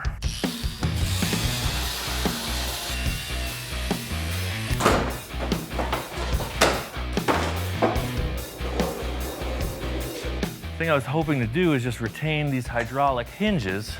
You can see all the fluid is just coming out of the top of the pistons. I'm just gonna cut it out. A sane, normal mechanic would probably take off the tire and look under the car, but I ain't got time for that. We're gonna cut our way through.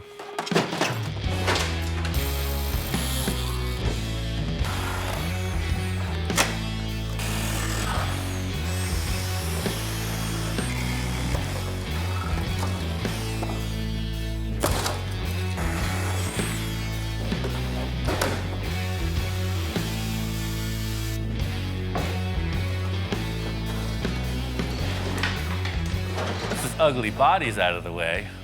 There's the pot of gold at the end of the kit car. It's a Volkswagen chassis. Perfect running vehicle.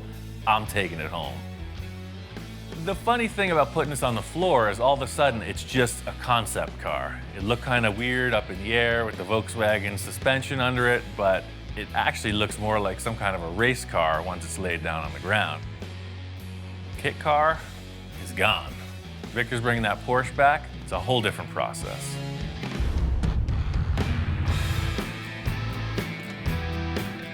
You're back early. Wow, dude, you cut that thing apart. I don't know, something doesn't feel right here. Can I put this top back on there again? Just to see if we haven't lost anything? Victor's kind of got a one-track mind. I don't know if anyone's ever loved a Sterling roof as much as him. So, like, you know, you can do anything now. Now it feels right because you could kind of see my flavors back. Right. The number one thing I found out is that hydraulic unit is bunk. What happened was they filled it with oil. You were able to lift it 5 times and then it failed. So that either needs to be rebuilt or replaced entirely. I'm not concerned about the hydraulic. I was concerned that he's gonna cut my roof. You never know with Ian. So this thing's apart. I'm ready to get into the old Porsche, man. I got a couple ideas on that. I'll just take it all apart. By the time you come back tomorrow, this thing will be bare bones, ready for construction. But remember, one wrong cut of a wire, it won't turn on, it won't go. This thing has sensors everywhere. I know, that's what I was reading about online. I did my research. I know how to take it apart without messing up with the computer. I'm on board. Let's do what you gotta do. Might be a little painful to see it break apart. Like, really painful. You know how many people are gonna be pissed off at you, not me, people. He did it, I just watched. This is the part where some people flinch, but just like the surgeon in the operating room, you know, sometimes you just don't want to see it, but you want to get fixed. All right, man, I'll start taking it apart. Talk to you later. I'll just... Don't be nervous, I got this. You know, I have complete faith in Ian, I guess. Well, first things first is to disconnect the battery and unbolt everything I can. This is the white glove tech disassembly. What Victor doesn't know is this is a lot like a Volkswagen, just a little more high tech. The whole idea is to retain the complete drivetrain down to every last wire that the computer has a sensor for. All of this stuff is critical if this is going to pass emissions and if it's going to run properly. If you ever tried to take a door off, say, a 55 Oldsmobile, this is a totally different game. I'm not planning on using any of these body panels, but I'm also not going to beat them up. They're really nice. If we do have to retain something, we could just grab them and reuse it. Look how much stuff is hanging out beneath the fenders. Looks like a freaking Robotron or something.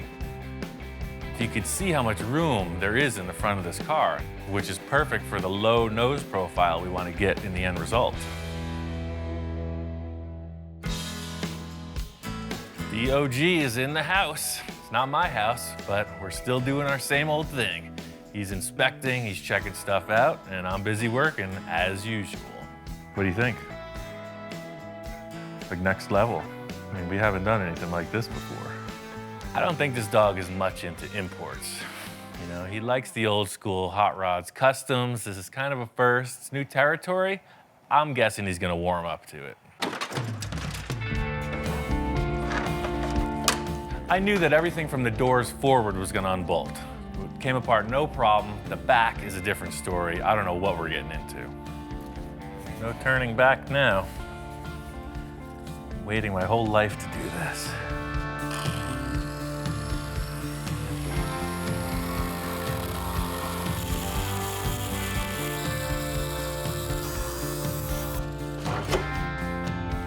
That's exactly what I was hoping to see. So now I can cut this bubble away and we got tons of room for a tire. He wants flavor, I got it right here. Tire's this big. After I cut the outer fender skin off, I saw the inner wheel tub and I realized we can cut a straight line front to back and it'll allow us much more clearance for a bigger rim and tire combo. There's nothing like the smell of freshly cut Porsche in the morning. Look at that. One last thing that's in the way, and I know we're not going to need it, is the windshield. The thing about this Boxster is that the windshield frame is a roll bar, and it's got a bunch of electrical wiring going to the rearview mirror. Sometimes things don't come easy, you know? I started off with my surgical precision and got all caveman on it in the end.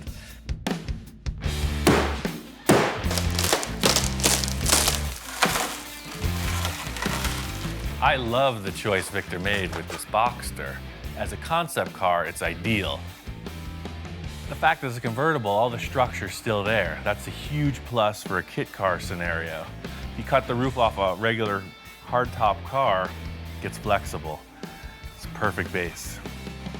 It's a nice car. Glad to have destroyed it. No turning back now.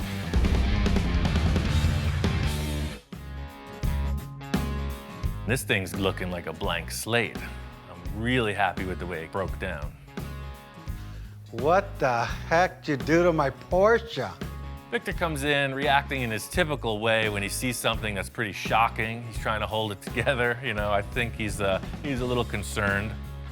I came in and man, it's like worser looking than I thought it would be. I mean, in taking this thing apart, it's really showed me how much room we have to be creative. There's no mechanical stuff ahead of the axle in the front or behind the axle in the rear. So it's pretty much open to whatever you want to do design-wise. As Victor's walking around, I'm just giving him a rundown of all the positive things I'm seeing in this vehicle underneath. How all the structure's still intact, how we didn't need that windshield that's broken all over the place in the corner, and he's responding. He's kind of getting it. Ian started explaining, then I started getting excited. Hey, this is the first step. You see all the wires, nothing's been cut. So everything we need to either bypass or reinstall, it's just a plug-and-play system. This thing has so many sensors on it. I told Ian, all I care about is that that car runs after it's all stripped. Apparently, he's found out that if you tamper with the electronics, these cars go into a safety mode and they won't start. Yeah. Everything is the same. Awesome, man, that's awesome. Like butter, that's why I took it apart this way. Hook the battery up, it runs. I think it's gonna be a good go-kart, man. Victor's become pretty attached to this car, and just seeing that it ran, you know, he wanted to hop in once more. No rear view mirror. Nothing. Nothing in your way. He wanted to sit in the car that's all cut apart. What's more fun than that? Still feels good. Same car, man. Look at the wind's hitting my hair. I can't do a burnout, but I could. That's pretty cool. I seen it, I feel it, I taste it. Now, I'm excited. Where's the body at? Well, we got that other thing, and I'm not sure. We got to fit it on and see if we got even something to start with. Now that we're this far, we got to put that roof on, make it work.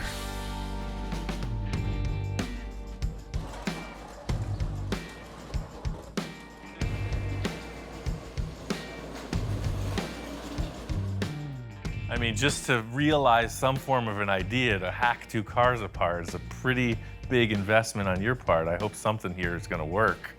I gotta cross my fingers. 1, 2, I need more luck. 3, 4, 5, 6. Okay, let's go for it, man. The thing that I was mainly concerned with from the start is how wide that dashboard is. That actually fits. Wow. What the heck? It is literally the exact same width, pillar to pillar. The dashboard totally fits in there. That's ridiculous. That's my roof. My cockamamie idea literally worked. I'm that guy that just thinks these crazy things up and hope they work. I mean, I'm even crossing my fingers now, and that thing worked. I think you rolled the dice and came up pretty good. Just seeing that this roof fits, I mean, that kind of makes me fearless at this point. I was very apprehensive, but I could see how your brain's working, you know? We could do anything. I mean, hey, now it's simple. We just got to design the whole car. crazy thing is a lot of people might wonder what the heck we're so excited about, but you know, for me, it's the initial 2 days of mock-up, and that's what this proved, is that the concept is solid. You know, the whole car did have to get taken apart just so we could see this. When my children are born, it's like they're the most beautiful baby there is, and you're like, oh, and everyone's looking at it like, whoa, what's that guy looking at? The car only a mother could love. We got a little of that, a little of this, and a lot more of nothing. All we gotta do is build a car now.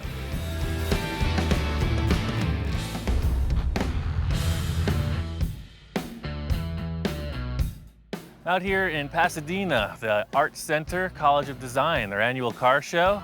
This year's theme is called Hand-Built, so it's featuring a lot of hand-built one-off and prototype cars. My homework assignment for Victor was try to find some flavor. You know, he's using that term constantly, so I'm not looking for any specifics here. Just trying to see what's on the ground and what's in the classroom. The coolest thing about this show is that it's all invited guests, alumni, designers, cream of the crop. So all of the cars here have some design elements to pull from, whether it's super antique or super futuristic. A few years ago, I was invited to this show with the Space Junkie in its first incarnation, so it was really an honor to be invited. You can see the stuff here is world class.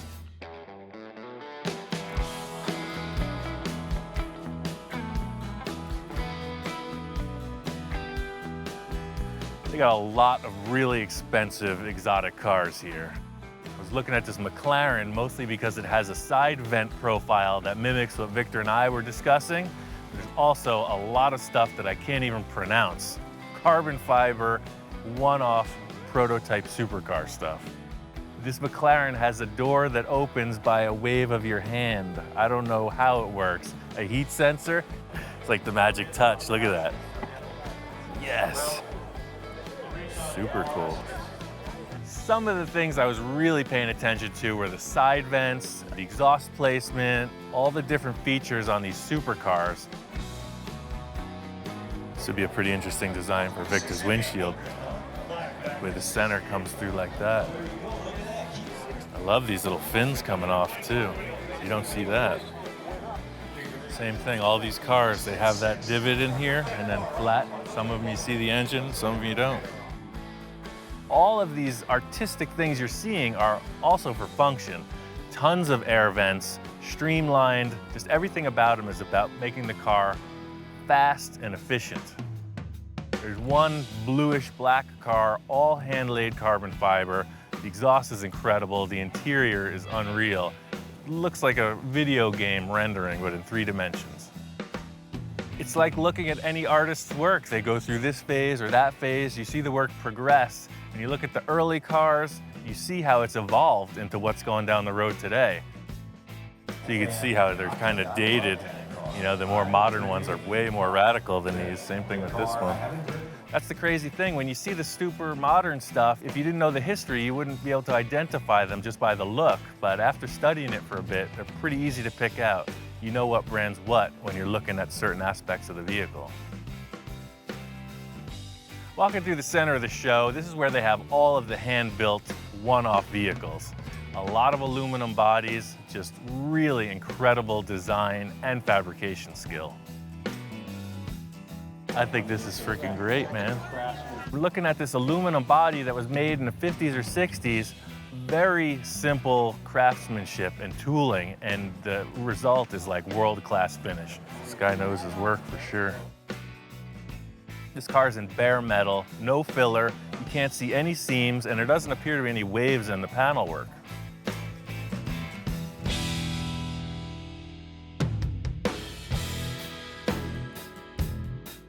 It's really about trying to find something unique. I'm looking for the oddball.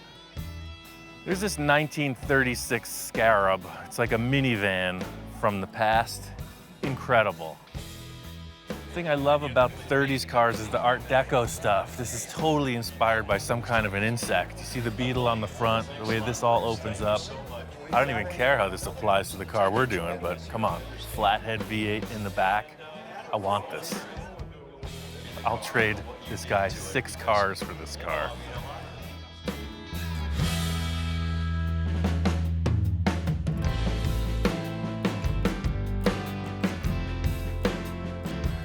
Walking through the classrooms here, you can see they are heavy on theory. Sketching, illustration, the whole deal. It's all about ideas. The Art Center is all about the new young talent, and I'm kind of scamming in a little on that.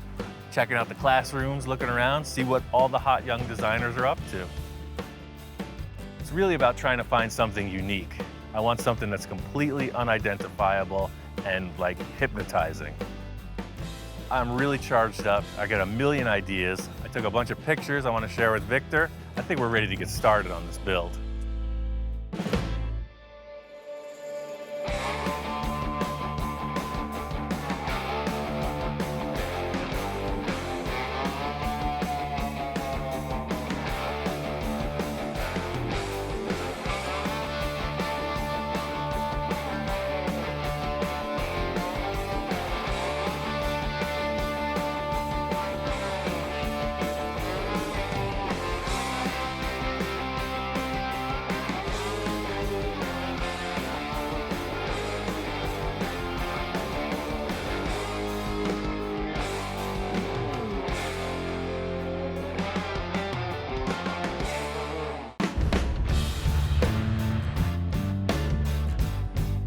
I'm looking for a new build.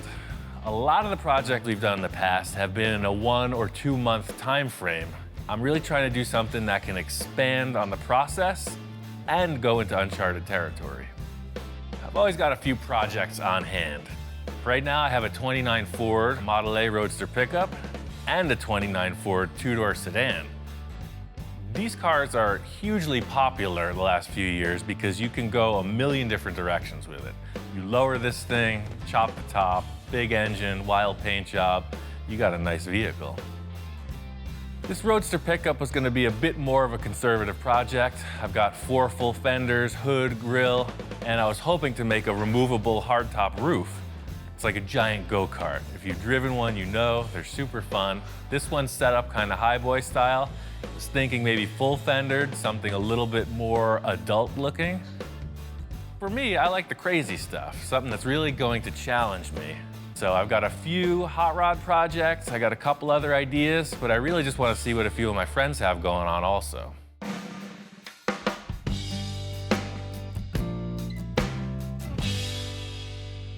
I put a few calls out, and the first guy to respond was my friend Bill. This thing is awesome. Isn't that great? Bill didn't tell me much about it, but he said it had a lot of character. And sure enough, pulling in the driveway, you're facing this ominous front grille. What's not to like about big trucks? This is what they call an R190, 1953. I saw it at a truck show, and I loved it. I had to have it. And it's all original inside? It's very original. I mean, original motor, inline 6-cylinder. They called them a red diamond. I just couldn't pass it up. It was such a nice vehicle. And of course, you can do your magic with it. When you think big rig, you think tandem axles in the rear, just this big giant thing. But this truck has got like a giant pickup truck look. It's got a short wheelbase, but it has all the heavy duty stuff. And the winch that is awesome. Is a hydraulic PTO-driven winch. Big chain off of the freaking drivetrain. This is a really complete truck. Walking around checking it all out, it's all there. I'm sure this thing is roadworthy. Oh, and the interior is like totally nice in here too. It's not all beat to heck. Somebody took care of this. Fire it up. Yep, it's a runner. Take it for a ride. The whole thing about a big truck like this is you never know how it's gonna drive. So immediately stepping on the clutch, everything's smooth, it shifts really nice. It's got an air horn. I mean, come on, what's not to like about this? This truck is definitely an option, you can tell. It's got a lot of potential. Pretty darn nice. I don't know, man. Test drive is kind of the temptation. Well, don't have to worry about this, because you know me, I don't get rid of anything. Unless I just keep it unless you raise your hand. Next guy on my list was my friend Jack. He does all the upholstery for me, and unfortunately, he's got the car thing also. He says he's got projects galore. Hey, Jack. Ian, how you doing? I'm ready for a new project. What do you got? Well, I got a few items here. No, I've been I looking got this at 65 Rivy. Uh-huh. It's been sitting here for a while. Yeah, I love these cars. Jack is one of my clients that is not afraid to do the radical stuff. We proved that with his last project. I knew he had this Riviera. The sky's the limit with these cars. And we put a LS1 in it. Oh, cool. And I rolled the pan on the bottom here. But I was just kind of making it a mild custom. It's got a great line. Especially, I love the rear quarter panels and the way the C-pillars come into them. He says this one's game. He's ready to rock on it, so we'll check it out and see what he's got. And 54 Chevy. Two-door hardtop. Right on. And I also have a Ranchero down there. Oh, 57 Rancheroo. I've got 3 projects. Right. And no, I don't have enough time. So if you want to take one of these and do it, it'd be fine. Well, I've got a lot of ideas for this and that Riviera for sure. My one main wish for this next project is something that I can really spend a lot of time on the fabrication aspect of things and the creative portion of it. Instead of just trying to pick one idea and run with it, I really want to develop something awesome. One of my other clients who got back to me right away was my friend Victor. He was kind of vague. He wasn't telling me what he wanted to do. He said, hey, meet me at this car show. Let's talk about a few things.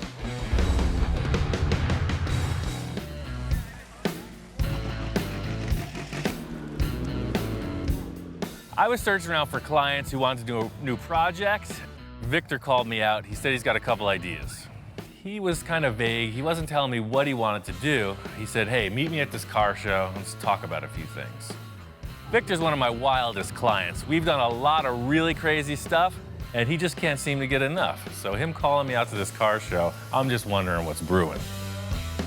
Ian, how you doing, man? Good morning. The reason why I wanted to bring Ian out was to get some inspiration. I won't tell him what I'm gonna do.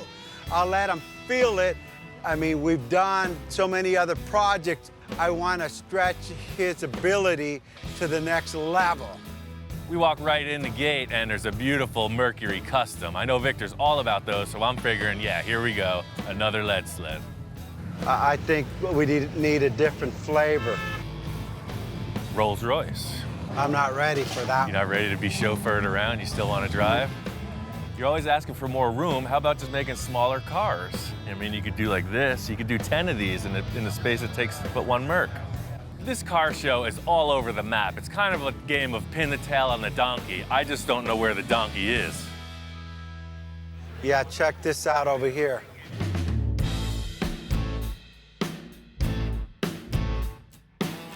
These things are crazy, man. I've seen them, but I've never really paid much attention to it. But the more you're pointing them out, it's pretty amazing. Look at the way the fender line, and then you have the huge negative cavity where the air intake is. And as we started talking, everything fell in line. He started to become impressed with all these supercars. Hey, look at these vents. Hey, look at this. Look at the engines. Look at the way they flow. No, now I'm starting to get the idea of what you're talking about. All these styling elements will somehow translate it into that Volkswagen over there. It's perfect. This is what I'm talking about. It's your classic VW. And if you want to do some kind of an awesome styling exercise, the Volkswagen platform is ideal for that. And the engine, I mean, listen to it. It's got that iconic sound. Yeah, no, that is, but I'm out. I'm all on board, and Victor's like, no, that's not what I'm thinking. It's punk rock, man. I'm out. That's my flavor. I want that stealth. Victor always describes himself as that old school lowrider guy, right? He's got the Mercs, he's got a lot of cool 50s, 60s customs. Then he's telling me his wife has got some idea for this stealth vehicle. First of all, my wife said, honey, why don't you build a stealth? And I'm going, stealth, stealth. You know, the stealth bomber? I go, that's interesting. As I start to look at these supercar, Ferrari, Lamborghini, they have such a stance and a look that's just amazing. When they're standing there, it looks like they're going 100 miles an hour. Victor brings me over to the Batmobile, the iconic 60s show car, and he's telling me this wild design, this anything goes mentality is really where we're going with this next project. This car has inspired so many people to do custom build. This is why we're here, because of this man right here. Sure. Right? No doubt about it. Yeah. And if he could do this, we could do what we want to accomplish also. It's a little relief to come to the Batmobile because I know it's a hand-built, it's a custom-crafted vehicle. We talked about Barrett's, we talked about inspiration, we talked about the fabrication, what it takes to do it. And I said, Ian, anything is possible. Victor's got these crazy ideas of some kind of a exotic sports car. I have no concept of this type of vehicle, so it's a path in a whole new direction. This is the flavor, man. That's something that you were meant to build your entire life, man. That's it. All led up to this. It all led up to the finally arrived. I never want to be stagnant, you know? I'm always looking for the next thing, the next hurdle to jump, and I think Victor's setting it up big. Victor brought me out here to his nursery. He says he's got a car he wants me to check out. What the heck is this thing? Yeah, I got this at a junkyard. Oh, perfect starting point. You never know what we're getting into with this guy, but pulling up on it, I can see it's got a really low profile in the nose. I don't know what it is. Check this out.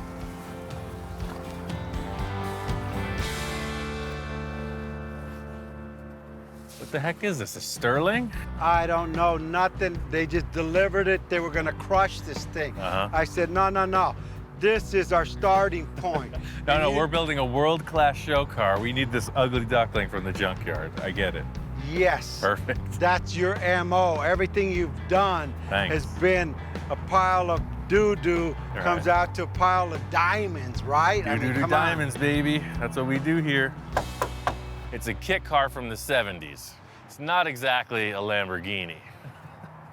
I think this thing was going to the junkyard for a reason. Well, that's Where's the rest of it? Shoot, I better plead my case here. So I said, hey, Ian, check this out. The main reason why I want this car is for the roof. Oh, right, yeah, I've seen these before. I know exactly what this thing is. The main thing that Victor's talking about is how this roof opens and closes. It was disconnected, he wants to try it out. He's saying that that's the #1 selling point of this whole concept. I bolted the roof on, hooked the battery up to it, and who knows, let's see if it works.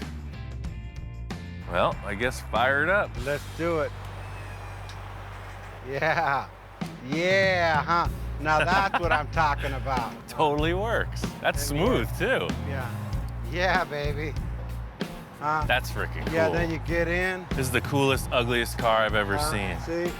Yeah, look at that flavor. I mean, look at that thing. That's cool, man. Supercar. I mean, the rest of it's irrelevant. That's what I wanted. The rest of the car means nothing. As long as we got this part working, we design around that and we got it. He says, don't look at anything else. The roof feature is what we're going with. We're building a whole car around this. Does it run? I don't know. You don't even care, do you? I don't even care. You just want to see these two motors work. I told him, hey, Ian, if you want to get it running, go ahead. I got to go to a job right now, so I'll beat you back at the shop in a couple hours. I have a lot more surprises that I'm going to show this man. Closing the capsule. Watch your head.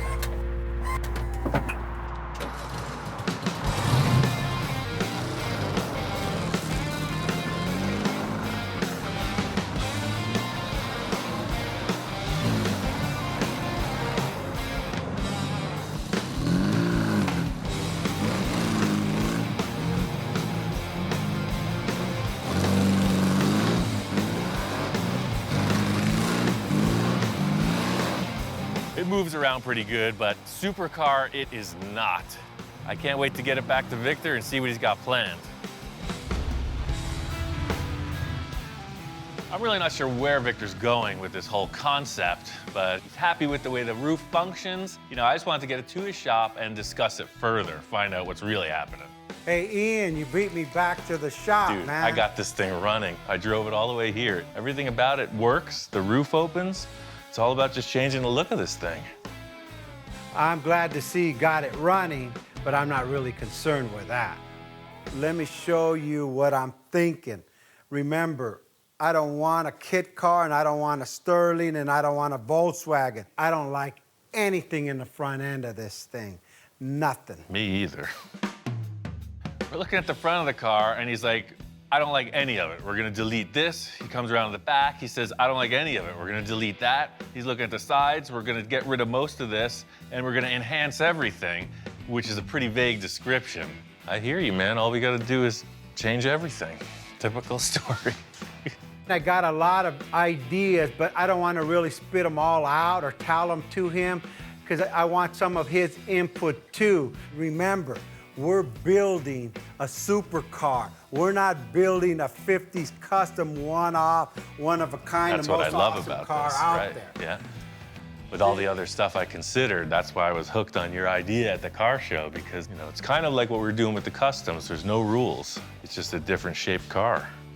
I was a bit skeptical when we pulled the cover off of this, being that it's a fiberglass kit car, but, you know, performance vehicles are super strong, super lightweight, and this really is right in that direction. But fiberglass, I know this is sturdy. I mean, is that supercar material? Well, think about it. Everybody who's done these concept cars works with this. Even modern Corvettes are some kind of a composite, and that's why they use these types of materials. True. We haven't built any cars out of fiberglass, and I think it's a really good challenge. It's unlike anything I've ever done. I think it's gonna be cool. And Ian, you know, sometimes I change my mind. You can pretty much upgrade everything on this kit car, but it's never gonna handle like a high-end sports car. As far as sports car goes, you know, you have this VW Beetle, four-wheel drum brakes, and about 50 horsepower, so it's not really a performer, but it does run darn good. This is kind of a weird thing that they just put this box here, but you get rid of that. I know we can hop this motor up and make it really fast, put a cool custom gas tank, and just open the whole back of the car up, man. Remember, we're building a supercar. Right. If we go to Super Show and we open this hood up and say, look at my motor, they're gonna laugh us to another country. And I'm not leaving this country. Yeah, perfect. This has potential to do whatever we want to do. It's an open canvas. And Ian keeps talking about, hey, we could do this cam and these headers and do a carburetor on this Volkswagen engine, and I couldn't take it anymore. I said, Ian, no more Volkswagen, it's a supercar, hang on. I pull out my phone and I said, just a moment. You know what, let me make a phone call. Hang on a second. Victor's got people, so I don't know who he's calling, but he's on the phone. Hey, you think you come by the shop? Anything's possible. My first reaction is that he's got a guy with an engine adapter or something, so we're gonna put a better engine in this car. Thanks, bye.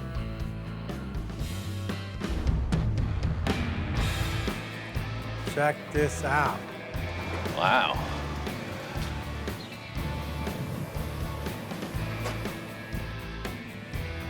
So what, you're changing your mind on that car? You gonna do this instead? No. This is the donor car. What? I'm walking out and there's a nice Porsche Boxster pulling in. I figure the trunk is full of stuff for this vehicle in the garage. And Victor's like, no man, this is the stuff for the vehicle in the garage. So the whole idea is we're just going to build off of this thing and then create the shapes that mimic that car. I get it, right? No. We're gonna tear this whole thing apart, fender, top, glass, everything comes off. So you want to cut this whole thing apart? Yes. You gonna cut the car apart. I'm gonna watch. I'm committed, even though I'm getting pressure from every end. Even Ian's kind of like, hey, you like crazy? I don't know what to say. You sure?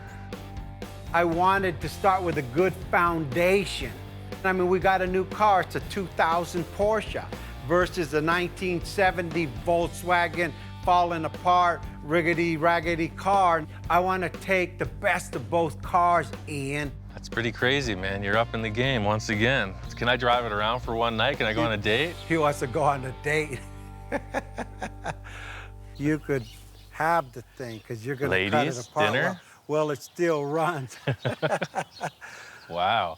I don't get this opportunity often. It's pretty pretty tight in here. It's built for a slightly smaller person. Yeah, I want him to drive it so he could feel what I'm talking about. All right, see you never. I quit. Now he's never gonna want to tear the thing apart. This is a whole new thing for me. I've never driven a car like this. It's like tight, it's super low to the ground. The way it shifts is amazing.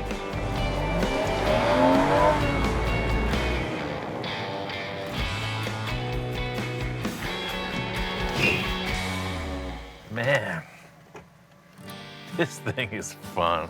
So what do you think, man? It's like a video game. It's like you don't even feel the car, it just performs. Are you saying we're gonna do this instead of that, or what? No. So you bought two cars and you don't want either of them. You can try to make something you do I don't want a Porsche, and I don't want a Sterling Volkswagen. I see the potential in both of these. I mean, there's good and bad in each of them. You know, it's just like, I thought we were building a piece of junky car there, and then you show up with this thing, so I'm a little confused. Okay, I'm confused too, but our goal is to put this car on this car and take this car apart and build ourselves a supercar that doesn't exist. I've heard statements, I went looking for trouble, and boy, did I find it. I think with all the clients I've entertained, you know, Victor's always the guy who comes back like a whip crack with the thing I was hoping to never figure out, but now have to.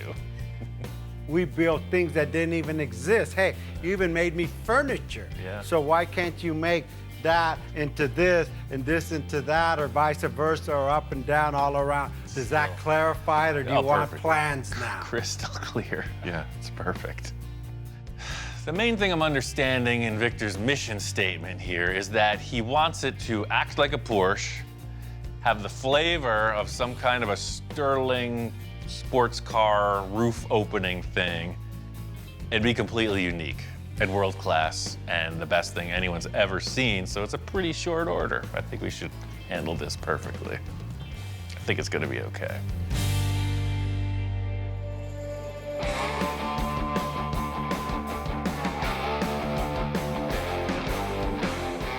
I really love the idea that Victor is just all concept on this. Most of the cars we start with, it's like chop, section, lower, that whole deal. He's not talking about any of that. He's talking about creating a whole new car body.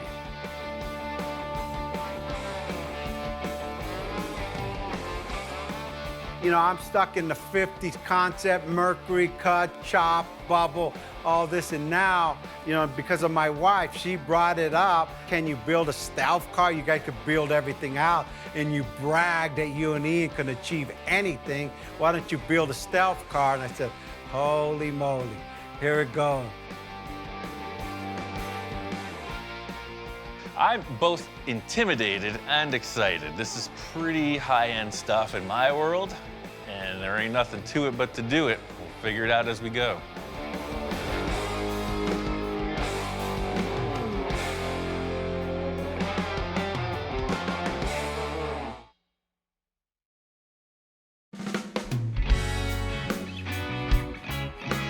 This whole project started because I was looking to do something that I had never done before. And this project has evolved into something a little more than that. Now we're building an entirely custom car body, and we're building a fiberglass mold on top of that. It's gonna end up kind of like a model car, except full size. It sounds simple, right? We got our work cut out for us. We made great progress on the rear end of this car. Pulling that Porsche bumper really streamlined the effort. Coming around to the front end of the car, there's absolutely nothing there. I've never built a car like this. We're doing it kind of piece by piece, but in the end, the car has to look like it was a solid design from the beginning. What really set the pace for the look in the back was just starting off with something, you know, some shape to represent the flavor. I'm really hoping we can get some kind of shape that ties this front end to the back. Victor asked me to meet him in his yard. He said he's got some ideas set up. Let's see what we could find. I had the guys just put all like the fenders and the bumpers together. Oh, I see. Look around and pick what you think we could use and let's start from there. I called Ian to come out to look at my scrap yard to see what we could use for the fenders. Before I go out buying something, I figured, hey, I know I got something laying around. Walking around Victor's yard, I know what to expect. It's not exactly a scrapyard full of exotics. Check it out, you recognize these? So we're walking through and the first thing he points to is instantly recognizable. It's a Volkswagen fender. The VW, you know, I don't know, it's got a weird vibe on this product. I don't know what this is, but we don't put it like this. You kick it up and bulge it upward. You know, it looks kind of small. Yeah, and all these freaking 40s fenders. They're Zephyrs. They got the shape, but they're just way too big. A modern thing like this would definitely work better.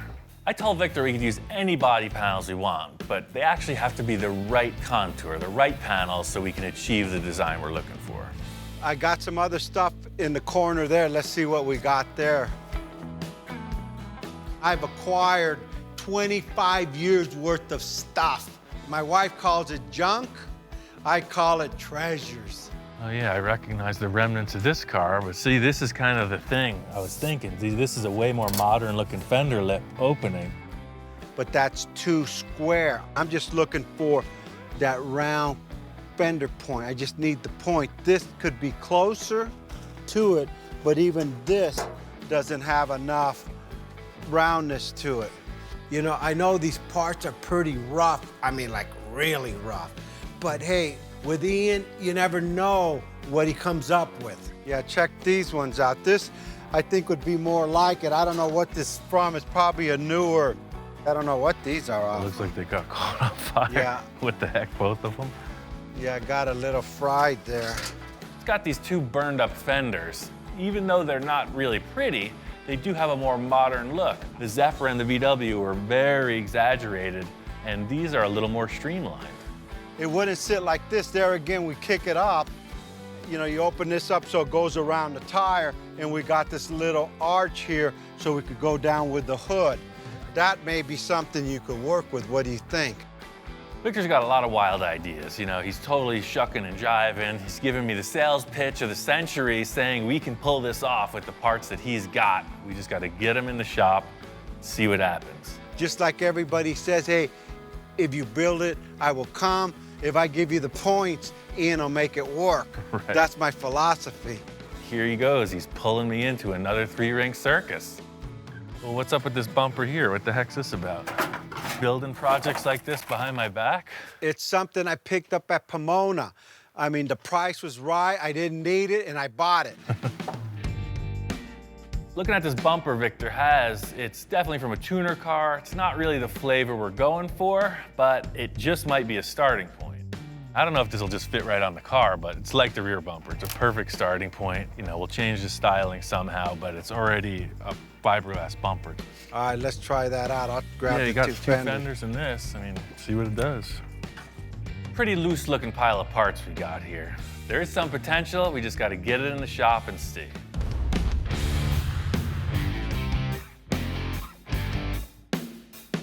We made our selections and brought all these parts back in the shop to see.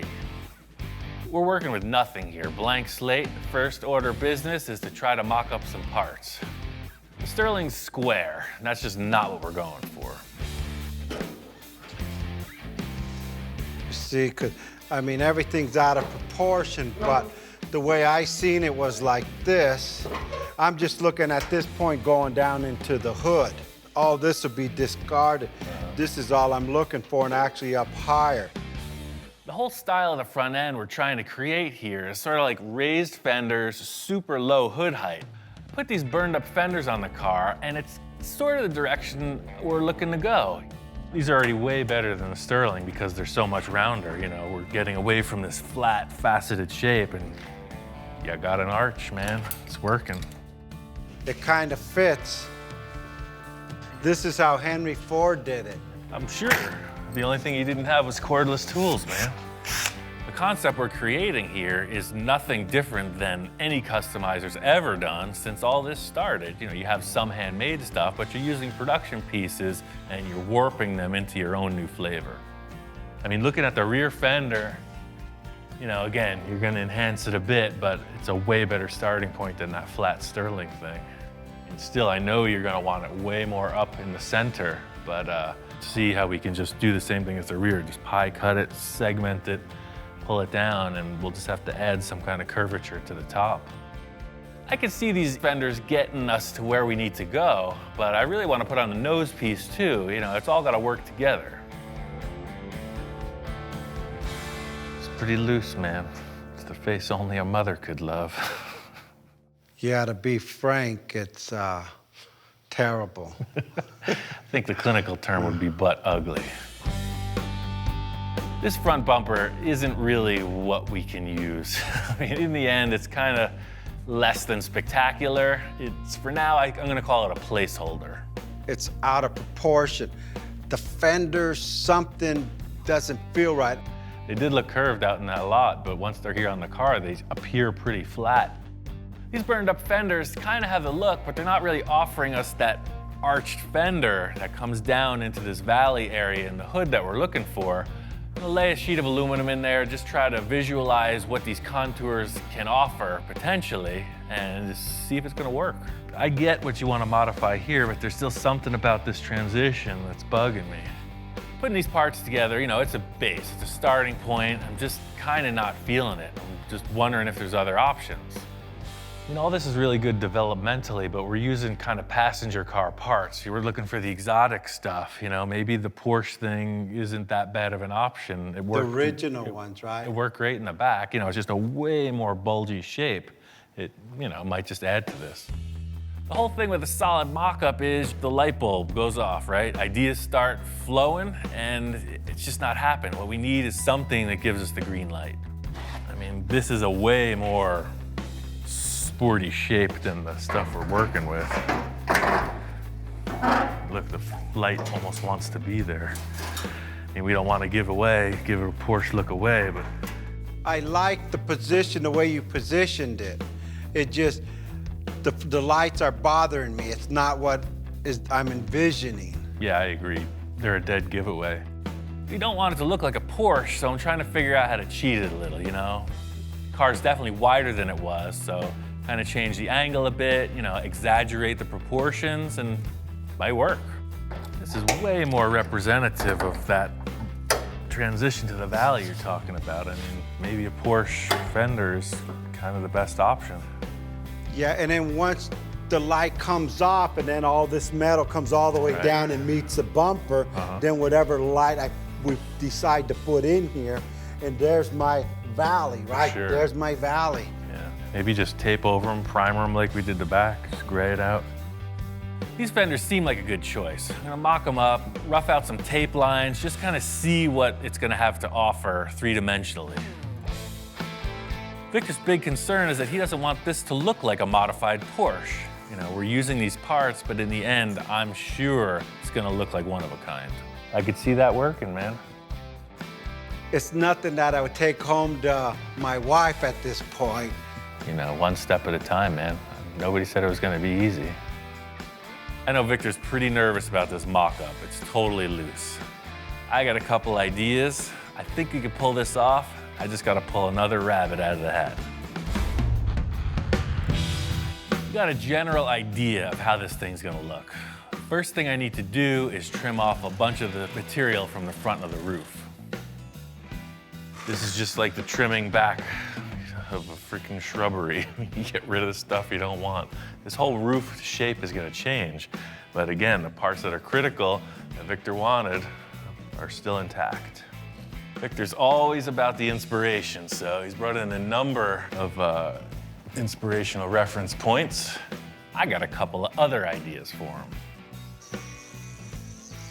Shop inspector's never seen anything like this. You know, we go for rides in cars all the time, and now he's like a giant monster looking at this vehicle. If there's one thing I know, this dog loves treats.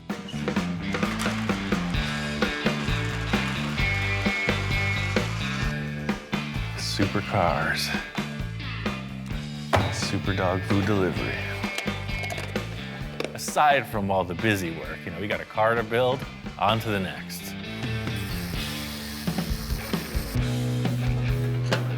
First thing I want to do is get rid of these headlights, cut them out. I definitely want to do something way different on the nose of this. This is way better than those other funky parts. These fenders are just perfect. Because of the rim and tire selection, you know, the fenders were not going back in their stock place. So what I did was I moved them out, changed the angle a little bit, raised them up. So, you know, even though they are Porsche fenders, they're nothing like it if you put it side by side. It's pretty impressive. But again, there's a giant hole in the car. I'm thinking about one thing that just might work. There's one thing about that sterling is it does have the flavor of what we're looking for. Just like with everything else, I'm gonna use the portions of it I think will work and cut out the rest. Love this surface. You can see we're right on this area Victor said he was committing to. This height flows perfectly up into here. Right here it starts to rise up, and that's the area that is a foul. Like with all the other components on this car, you know, we're trying to make it our own. The sterling hood's getting trimmed way back. I'm just using the portion of it that represents the profile I'm looking to achieve. Perfect. It's very curved, even though it made it look flat to the eye. And by screwing it down, it gives us a perfect transition to these fenders. Just by removing the scoops and kind of trimming it back a little, I think this hood's gonna work. I just need to make some simple structure to attach everything, and then it's on to finish work.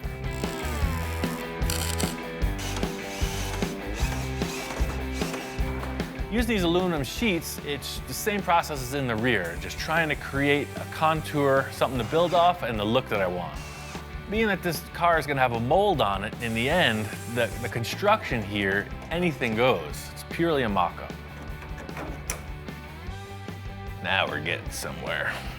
This is all about the concept. I'm gonna tape some of it up, spray paint it, sit back, check it out. Getting these fenders mocked up, I really see the potential of this valley and hip fender aspect Victor was trying to get his point across about. I see a issue with that bumper. Maybe that one's not the right call for the car. We're gonna have to figure that part out. I'm positive this bumper is not the right look, but what it's offering is a structure to build off of. Welded in this mounting bar to support the bumper, but I definitely have to widen it. One thing I've learned from chopping up a lot of cars is to retain the look of the thing, you section it, it's gonna cut both ends off and widen them out independently. As crazy as this sounds, my whole idea here is to just sheet the thing with aluminum. You know, we'll have a blank slate and we can work forward from there.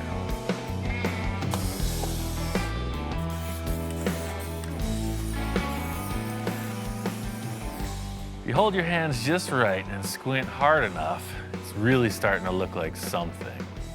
And that looks pretty cool.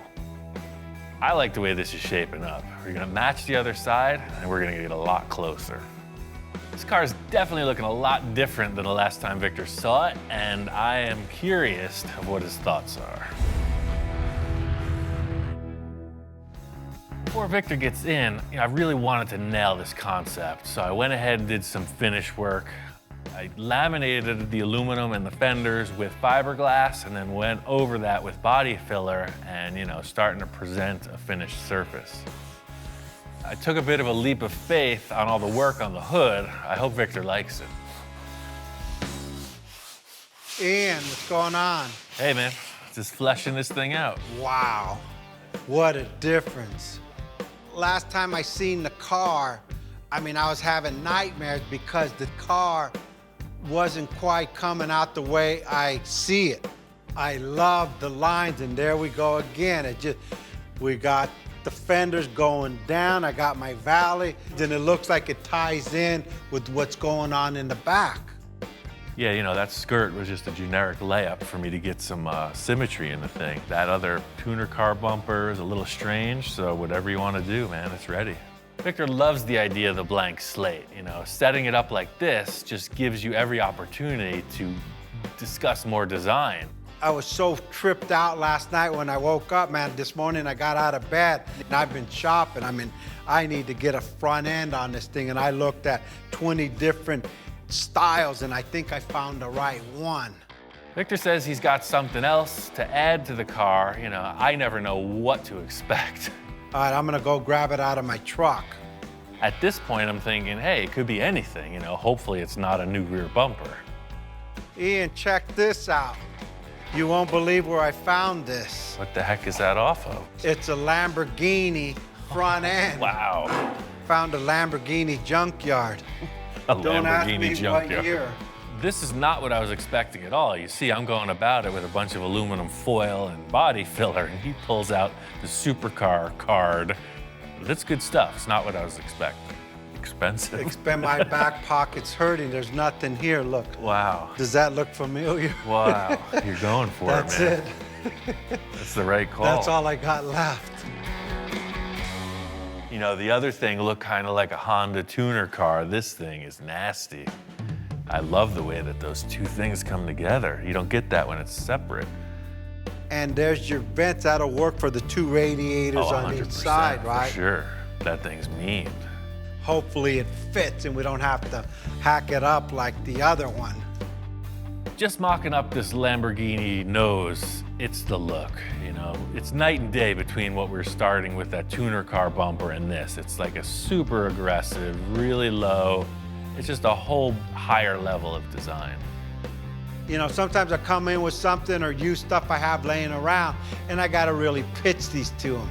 So I walk in with this Lamborghini front end. I knew I wasn't gonna have to pitch too hard. On its own, it looks freaking awesome, but to get it to fit with the car, we're gonna kinda have to change everything. We're gonna have to blend out all those hard edges. We're gonna have to cut back 90% of the work I just did. I got a couple ideas, man. The thing is, just get out the tools and try to make it work. But anything you cut off on this thing, could you save it so I could at least hang it on my garage wall? Yeah. To get this Lamborghini nose on the car, I gotta undo a lot of the work I already accomplished, but hey, that's part of the mock-up. You know, this design is really worth the extra effort. Victor's kind of sweating it, you know, he doesn't want to risk these parts. He doesn't want to see me just chop them apart. I'm gonna send him packing, take a little of the pressure off, and get to work. I was having trouble conceptualizing what the nose of this car was gonna look like. Victor comes in with the heavy hitting part. These pieces nail it.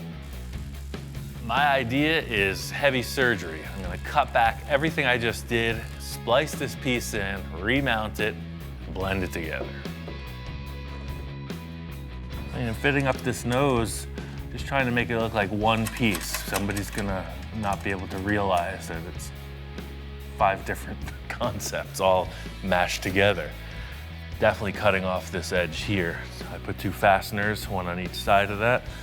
I'm gonna cut this right off. When I blend it together, all this hardware disappears. So pretty much the surface does this.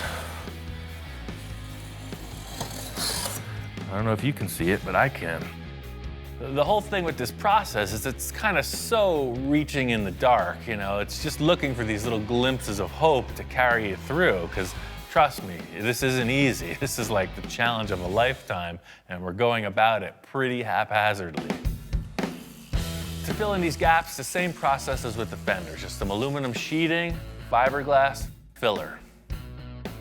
You know, one thing I've always wanted to do is, you know, build complete car bodies in the style of Ed Roth, and you know, this is very similar to that.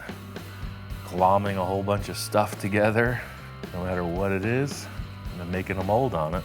The thing with the mock-up is it's about visualizing if you can move forward, you know? So taping it up, spraying it gray, it gives you a perfect representation of a yes or no to your question. This is why I'm doing this with the gray stuff. So you kind of sit back, look at it, it's gonna work. You know, you got 2 drastically different styles in the bumper and the fender design, but we're gonna do a little deletion of both, defining ridges. We're kind of right in there. One thing about transplanting this nose piece on it is it doesn't really work with the ridges on top of the fender. The look of the other car was defined by these really sharp cuts in the body panels. This one doesn't have any of that. So I'm just gonna cut this off right here, and the filler's gonna delete this rise. The filler's gonna come right up and over, so you won't have this or this. That's the plan, and I'm sticking to it.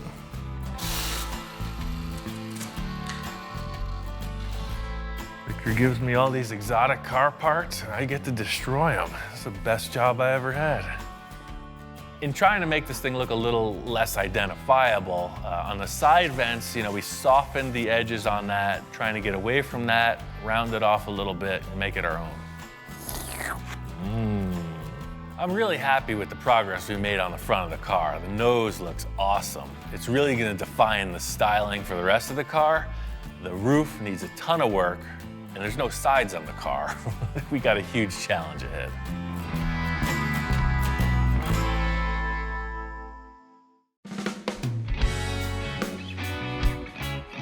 We're down the road on this crazy journey, and there's still a lot up in the air. One thing I do know is we're building a complete custom body on this car. We're just going about it in a slightly different way.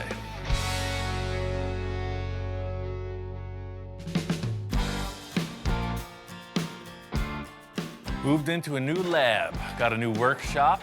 The whole idea with this room is that you have plenty of clean floor space. One of the biggest challenges in everywhere I've worked is that there's always stuff, and I'm always trying to decrease the stuff. I got my tools, I got my dog, ready to rock.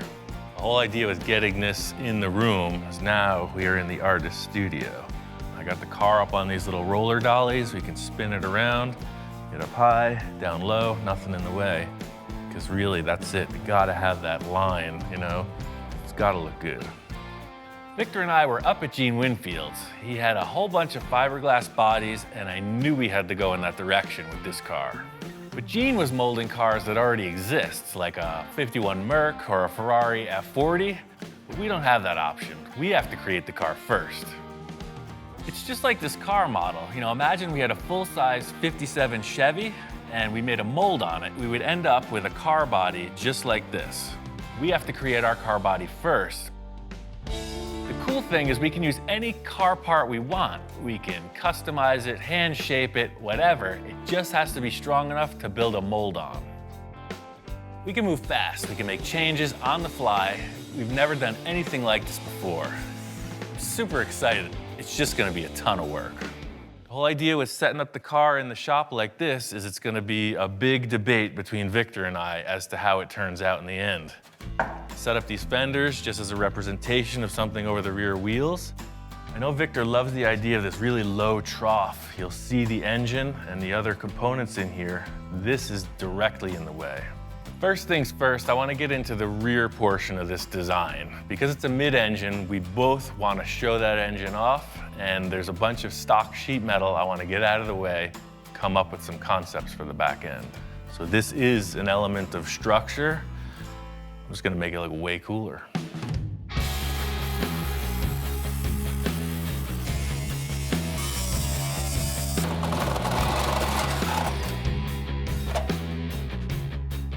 You can see now clearly the strut tower in here. And if you look under the hood of any front-engined, car for the track, they'll have this flange that bolts on here and then a cross brace. So already you can see it's just, when you're looking at the engine, it's way better than looking at this big divider wall. What do you think? Dude's always on board, he's 3 years old, he's getting himself into trouble, banging his head into stuff. He's always putting his nose in my business, and I'm sure he's totally liking the smell of the fine German machinery. We don't get a lot of that, and I think he's just taking it all in. Hey, what happened to your face? You were such a cute puppy. You look like a boxer.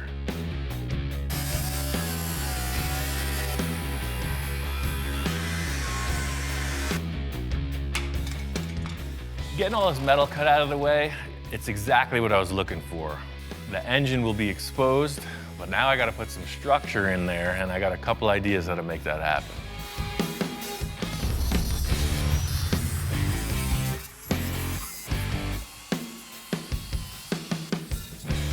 I know what Victor and I are going for in this portion of the car, and that is looking down into this and seeing a lot of cool stuff. Just like with all the supercars, whether we have glass or it's just open, it's gotta look cool. Right now it looks like a bunch of sheet metal that we cut out. Try to snazzy it up a little.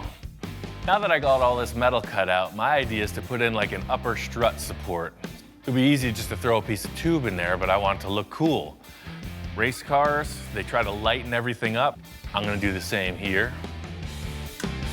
So that's the thing, I got the center marked here, and I'm just gonna go every 2.5 inches and scribe across, so 6.5 to 9.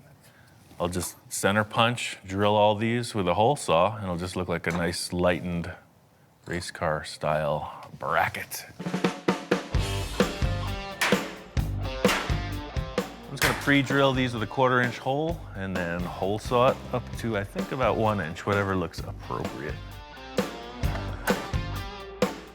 So there you go. Now you got a bunch of small holes. Now I'm gonna make a bunch of big holes. The hole saw leaves a bunch of kind of scratch marks and loose pieces of metal hanging off, so the die grinder cleans all that up. There's a few different fittings on that tool. It goes from coarse to fine. In the end, you end up with something that looks like a piece of jewelry. Boy, it just looks kind of like a, If this thing's sitting on the table, you don't know what the heck it is. Is it a musical instrument? Is it a weapon?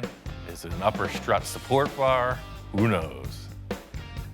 So the last thing I want to do is put a finish on it.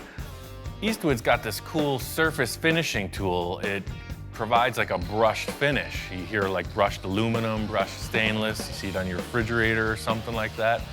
And I'm gonna use that on this piece of tubing. That is pretty cool. Now I'm just gonna weld into the car, figure out how that floor area is gonna be raised up. This piece needs to be super strong, so I made these gussets and I could weld them in on each side of the shock towers. The next step is twofold. I need to create somewhere to mount all of this rat's nest wire harness stuff and create something that looks cool that follows the design Victor and I are looking for. Paper templates are the time-tested thing for sheet metal fabrication, so that's exactly what's happening here. It's always easier to cut some cardboard than to waste metal. You got a little something hanging off your chin there. I love the idea of what we're doing here. It's because my thing with any hot rod is you got this big giant engine, you're seeing mechanical stuff, and that's what we're doing. We're chopping the car down so that the engine components can transfer to the outside of the vehicle, and that's cool. Just laying this cardboard in totally cleans up the rear view of the car. I'm pretty sure this floor shape's a keeper, but I need to come up with some kind of representation of how the walls are gonna turn down from the fenders within my 3,000-pound paper folding machine. It's always easy to pick out what looks terrible. You just gotta figure out how to sweeten it up, and that's exactly what this envisioning tool is going to provide. Ready to show this to Victor. We got a lot to discuss about the designs in this rear end. Ian. Hey, man. You found the place. Yeah, I found it, man. What's going on? Wow, place looks good. Oh, yeah. That's the thing I was saying, you know, new building, new project. You know, I walk into the new shop, man. Ian's like all peppy, ready to go, just like he's inspired again. And now I'm starting to get inspired, going, hey, move over. I'm coming in. That looks good. The lines are lining up. Yeah, it's all just kind of concept, you know, something to discuss. Aside from it looking so cool with structure, you know, these are springs under here. They're gonna wanna fold in. So I just support it like you would any race car, right? Came in with some gussets, really grabbed that. Ian just telling me all this stuff, and I'm not really like taking it in. I'm like looking at the car, starting to focus on what else could we do to this thing. And he's talking and talking, and you talk all the engineering you want to talk. I'm thinking design, baby. I love that you got it down low. This boxer was round. Exactly. Now we could achieve you know, whatever vents or take the points down. You know, all this aside, all we have is some structure back here and this surface height. We need to figure out what the look of the back of the car is. You know, you're describing some kind of sculpted thing. All I've established is measuring points. I mean, I can't do anything more until we figure out what the look is. You know, what the heck is you bring in for this part? The mistake Ian made was he said, hey, you could bring anything you want. So, I mean, you can't tell me that. It's another piece to this puzzle. You know, 911 Carrera bumper. Okay, I thought it was something you picked up off the street. Oh, I see, yeah. Porsche 911. I was a little concerned because he brings in a Porsche bumper. We're working with a Porsche. We're trying to make something that doesn't look like anything out there. So, I don't know. I'm a little skeptical. I think it's gonna be too wide, but hey, you know what? What else is new, right? Well, it's exactly what I'm doing here. Just stacking stuff and seeing what works. And Wow, that's freaking wide enough, man. Look at that. You know what? That thing ties right into the depth of the tires and everything. Completely. I mean, it's one thing to just say, oh, well, oh yeah, it's a Porsche, it'll fit, but you got these massive tires and it actually works. Once we put this thing up, it was like a revelation. It fit. To just put a replacement Porsche part on it seems like not accomplishing anything, but this is completely different than any Porsche that I've seen. I mean, already I'm seeing lines coming off of this that make the whole back of the car start to appear. I don't know what you're seeing, but I see now from cool. this point, watch, stand here, I'm gonna show you what I see already. Now as you come in here, guess what? These are rolling. Guess where this fender's going? Straight to here. Look at this. Look at how this... This is like a whole imagination station. That's exactly what it is, you know? It's like, imagine if we could do this and it felt like that, but it was more like this, etc., you know? He comes up with this dialogue and I cement some kind of a tangible thing, and then we modify it. What if we just took the Boxster fenders and just mocked them up? Maybe that curved shape can benefit us. You're right. I brought everything from the other shop. They're right here. If we're gonna go with this Porsche bumper, it's very round. It's in direct opposition to the faceted edges on this Sterling body. It's got me thinking about a couple other ideas. So you can see it's curved. It definitely takes over from that, but if we put it on, oh, look at that. Wow, that's ridiculous. It matches the diameter of the Look tire. at this thing, huh? Look at this, huh? That's pretty crazy. The rear bumper and the fenders are really a huge breakthrough because they're not the end result of what the style of the car is. We just need to create surfaces to sculpt off of. It's exactly what you're describing, man. It's like down, up, and over. The lines are all there. I mean, now it's an open canvas. We have a lot of depth to work with, so this is exactly what I needed, man. I'm gonna show you a couple tape lines that I'm considering with the angle of these walls, because that rear deck portion is quick and easy. The main thing I want to figure out is when you're looking at the car, what are the proportions? How does this engine bay get closed in? How does it flow into the rear quarter panels? Because that's a huge element of how the rest of the car is going to be styled. So this is the angle both sides will be at. This will just get moved over, trimmed out. These are our dimensions, you know. None of this is gonna be visible in the end. This is just gonna be a rolling shape that comes right out of that trough. Ian, what do you think about a slight curve on that? Well, I got the slip roller. Let me put it in there and we'll see. Look at that. Wow. Totally good call.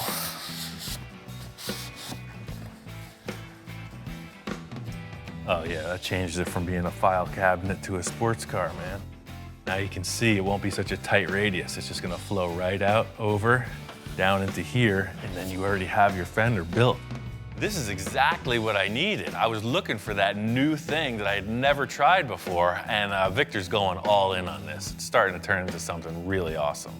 Well, if you're cool with that, I could build those panels out of metal, and we can figure out what these fenders are gonna look like. I can't wait to come back in tomorrow to see what he does with this. It just inspires me for the next part of this car. I got a whole bunch of more ideas on this car. We just started. Starting to fit up the rear view of the car, and the first thing I wanted to accomplish was getting this driver's compartment separated from the engine compartment. I got this panel in before I could get this structure finished for the side pieces. These tubes here are going to be the support structure for the side panels we discussed. Victor's bumper idea, I think, is perfect, but what I had to do was suspend it and center it. I came in with some 3/4-inch steel tube and a bunch of small pencil rod, and now the bumper is mounted. This panel here is going to have a rear window in it, but I don't know how that's going to look until we get these sidewalls in. Victor and I are committed to this, so I'm going to put the floor in and build the sides.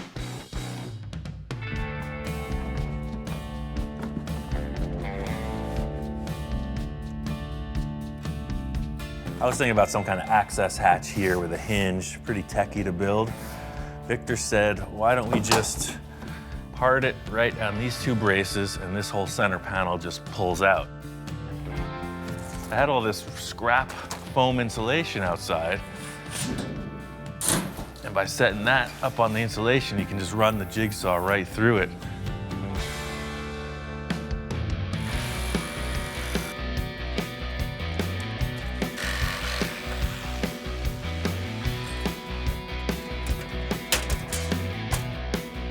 I'm gonna do this whole portion of the car in aluminum. My plan is that it's gonna stay with the chassis. It'll never be molded in fiberglass, so I want it to look really bright and cool. That's it. Piece of cake. So for now, these are just gonna get screwed down. It may hinge later, I'm not sure.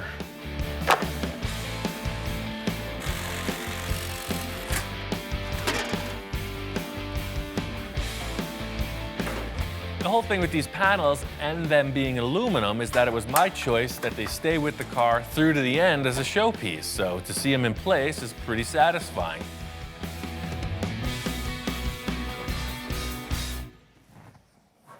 Just can never, I need like a holster for my magic marker. Like, whoosh. That's it, I'm taking applications now. Anyone familiar with leather work or anything like that? I'm looking for something size quadruple X. Quadruple X so I can grow into it. My senior years. That looks pretty good. I think to set this thing off, I really want to rivet it together. It's going to give it a real industrial strength race car look. But because this is a concept, I'm just going to mock them up with these self-tapping screws. It's a perfect starting point because the hole will later just get riveted back together. There's the last rear pan where the bumper goes. It's just gonna slip right in underneath the other one. I know that this is not the finished product we're looking at, but you gotta start with a good base, and that's all this is. This is a background for whatever enhancements Victor comes up with.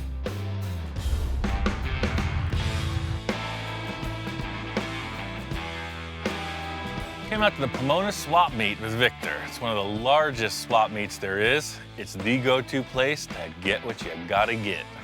They have everything, including the kitchen sink. That's the deal. It's a full-on treasure hunt. Hey, what do you want for this box of books? I'll take 10 bucks. You'll get 10 bucks for that. It's my favorite show ever. For those that don't know, Monster Garage was like the show that brought the builders of the world onto television. Anybody who's anybody tried their mettle in the Monster Garage. We got the whole kit right here, man. This is gonna teach us how to build a custom car. This is awesome. I think we could just go home now. We're looking for the lights, fenders. Let's just try not to get distracted. There's too much here. I know how you get off on a tangent sometimes. Let's try to stay focused, man. We're on a mission. The main mission today is to just find shapes. You know, anything representing a fender line, a hood line, lights, who knows what's here. That's what it is, treasure hunt.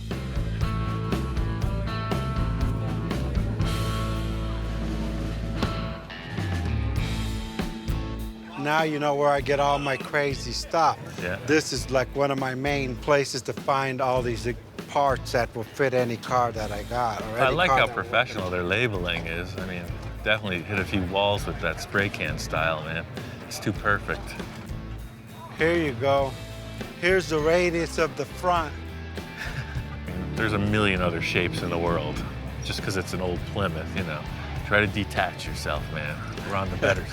Remember, we make old things back in the new things, and hey, that car would love to be a supercar. Yeah. When it grows up, it wants to be a supercar. I know when we get back to the shop, I'm gonna see that next to it. Check this out. That could be Ian Jr. That one's even better than mine. How do I look? Can't get distracted, man. Stay focused. This is my music, Pink Floyd, Led Zeppelin. How much are the gauges?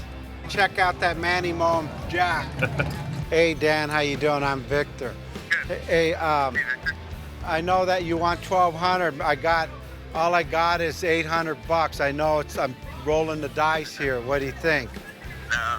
9, no? All right, well, we tried. You gotta stay focused. Don't get distracted. No kidding. Hey, I still am a collector of fine art. I know. Victor's hearing what I'm saying. He's on the lookout for fenders. He's calling me over. He says he's got something. There you go, Ian. Check this out. He pulls out these round fenders. I don't think he knew what they were. Right away, I spot them. How much do you want for the fenders? 60 for both. 60 for both? That's a good deal. The last thing Victor wanted was a Volkswagen involved with this car. Remember, we got rid of the whole chassis. Now he's picking up a couple of VW Bug fenders. He's going right back to where he started. So those are off a Volkswagen Bug. You said you're trying to get away from the VW stuff, but you know, I'm all about it. Well, I don't know.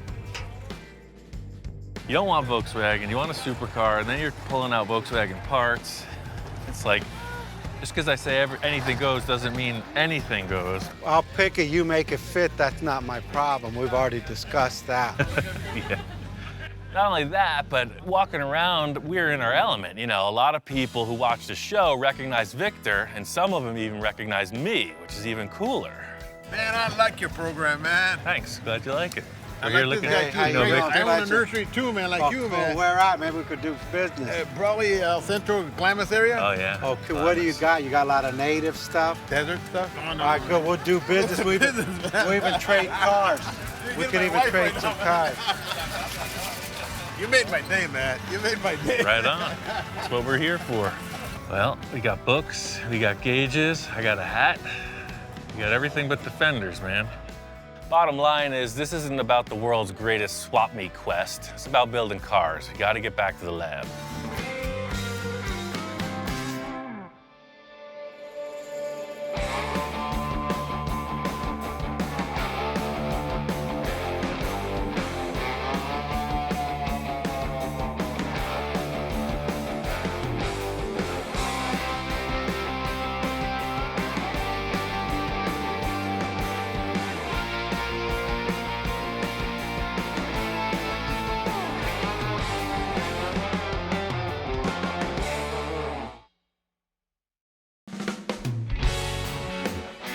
I went looking for trouble. Boy, did I find it. Victor had this crazy idea, and I'm all about it. We got 2 donor cars completely stripped down. This project is a blank slate. Victor called me over to his office. I was shocked when I walked in.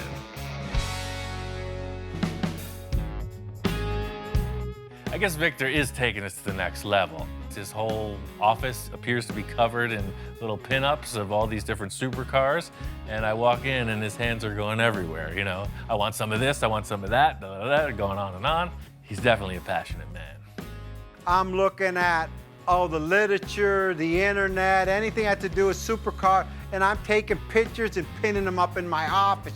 Ian can't draw, I can't draw. I'm good at drawing stick men, you know, that's where my limitation is. But my nephew Vinnie, he's a graphic designer, and he could take our thoughts and put it on the paper so we have somewhere to start. So I want it to kind of look like this, this, this, and this. I just can't wrap my mind around how we're gonna take a Sterling and a Porsche to make you a supercar. So I just need to know, what exactly off a supercar did you want? I just need you to transfer my thoughts or whatever I tell you into paper. I'm gonna take a piece of this car, a piece of that car, the headlight of this car, the tail end. I've been through this before. You know, Victor likes to come into the shop, throw out a bunch of ideas, and just leave, you know, and I come up with something. I got the ideas, I just can't put it in writing. He works well with his nephew also, just a totally different style in this part of the project. He's all about the ideas, you know, he's the guy who says, I want this, and then he changes it 500 times. We're looking at this. I like the front end, the vents here, but then I like the way this flows in the front. Vince is trying to respond to that, and I'm just kind of watching the show. I don't know, there's another little element I thought could go in there. Let me see. I just see something, okay, just to here. I know how to color too. If you really look at them all, they all have one thing in common. They're like sleek, low, and mean looking. Yeah. Now what about the wheelbase? Well, we're stuck on that because we can't change the size of the driver's compartment or the wheelbase. This car is going to be kind of an arch. You're gonna have to provide a little more room for the drivers than you would see in a concept car, because we want the safety structure and the dashboard that exists. This is really proportionally what we're doing. It's short wheelbase, high arching roofline, and not such an elongated nose. It's a good start. I like what he did in the back, the van. This here is pretty much our silhouette. It will change. The thing is, it kind of looks like something somebody's already created. We're taking all these ideas around the table and off the wall, but we need to take that and figure out what's gonna make it our own. As it turns out, this whole thing with the artist rendering and whatnot has really just been a great conversation point. You know, it's helped us just hash out a bunch of ideas, find out a better course of action. Probably what we're gonna end up doing is the same thing we've always done, do it real time on the car, but this has really been a good board meeting, so now we have a better direction. Is this enough rendering to get you started on the build? Oh yeah, I think that's a great start. The whole thing is, I think it's gonna take a major turn in design once we get started in the garage. The sketch is not the car we're gonna build, but it has the silhouette, you could say, of a start of a car. So Ian says, hey, let's just design it as we go. And he's right. We're gonna do what we do. We're gonna design this car as we go. We've already cut apart 2 cars just to get to this discussion.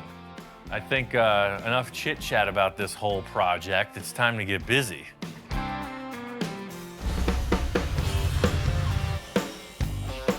We decided we're gonna build this whole car around the roof. I gotta get this thing into position and then decide what we're gonna do. The dictating factor is going to be how low I can get this in the dashboard section. If you got to raise the back up a little bit, so be it. But you can see the back's real low. If I can get the front even closer, then we're where we want to be. The whole thing is trial and error. So fit up the roof, see where it's hitting, cut that back again, back and forth.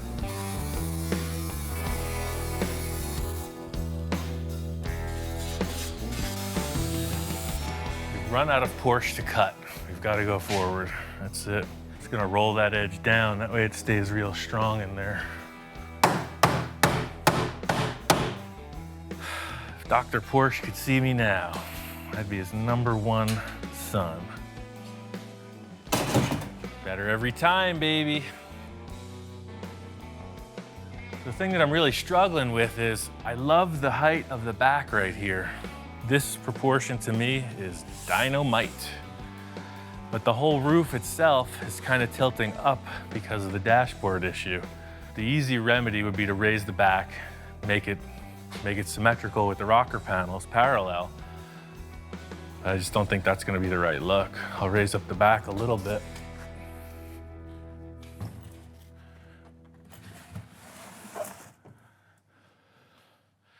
So now what you're seeing is these are fairly parallel. My whole issue is if the roof itself was about 2 inches lower, I'd be a happy camper. We just can't drop the front anymore. The dashboard is here. That's it. We're maxed out on our on our ability to lower from this point. Kind of reached a point where I don't want to lower it anymore. It seems like it's in proportion, but without some other elements in place, I'm not gonna know if it's right. Just trying to come up with the solution.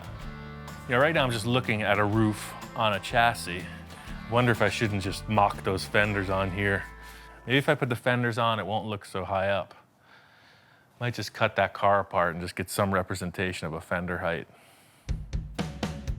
Stepping back and looking at it, the roof seems to be in proportion, but there's nothing else representing the body of the car there, so without some fender lines or anything else, it's a little hard to judge. There are envisioning tools everywhere. You just need to know where to see them. And look, there's 4 of them right there. Let's go. The fact that this belt line on the Sterling is kind of matching up with the Boxster stuff, I'm thinking maybe some other panels will help out too.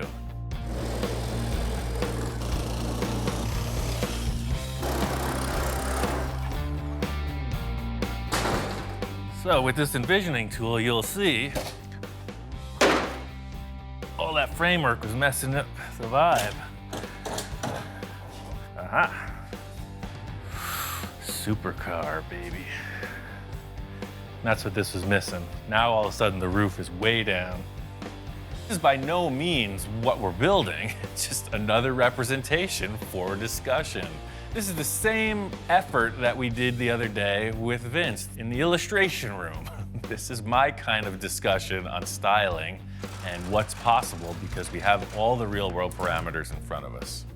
So there's a lot going on here and I'm really digging it. I think my favorite part is the rear portion, most specifically the height in here. I know we're gonna have a big hollow in there, and really at this point, the whole rear end is just pure potential. Got your hips coming in, trough to see the engine, whatever back window there's gonna be. But looking at it here, you see the roof? You know, it's got kind of that pyramid shape where it's coming up into the roof height. Doesn't look too flat, doesn't look too tall. These are just representations of proportions, parameters, surface heights. The look of everything's gonna get changed.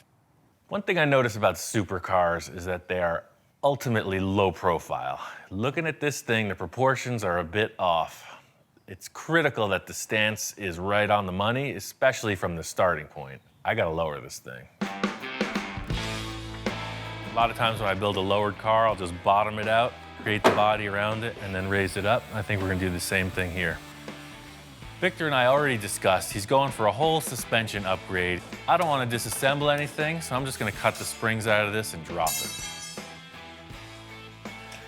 Oh yes, and again, when you can't get the floor jack out, you're just right.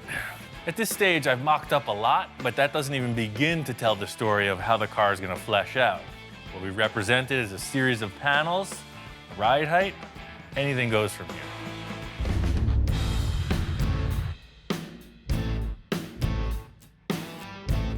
Hey Ian, how you doing, man? Hey man, we got a sports car, check it out. Wow, my top, man, you got it down. I got it to fit. Check out how it works with the dashboard, man. Like wow, it belongs there. I mean, factory fit. See, if you look inside, all your points for your hinges, they all go right inside that vent. Oh man, so so set. The mechanism will work the same. We'll just upgrade it You so don't it even doesn't have shake. to engineer it. Yeah, exactly. The look of everything's gonna get changed. It's not gonna be this car. These are just good examples of what we can work with. How did you get this thing so low? That's what my question is.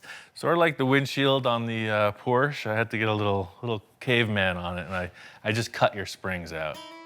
I told Ian, hey, I'm gonna change the suspension. You know me, everything I got, low profile. I didn't expect this guy to come in and just cut everything off. But just like with the other lowered cars we did, you know, we'll build it down low, get those tire and fender lines connecting, and then when it raises up, it'll look right. This always happens. He just starts tearing stuff apart, man. I mean, this guy's out of control sometimes. But it looks darn good. Just staring at this thing as a chassis, you know, and a roof looked weird. Now we have some bulk surrounding it, and we can build whatever shapes we like, you know, but just use these as tools, templates to work off of. Well, I got a surprise for you. Yeah, probably another car, right? No more car, 2 car per build. That's my limit. Hang on, I'll be right back. Check this out. Holy moly.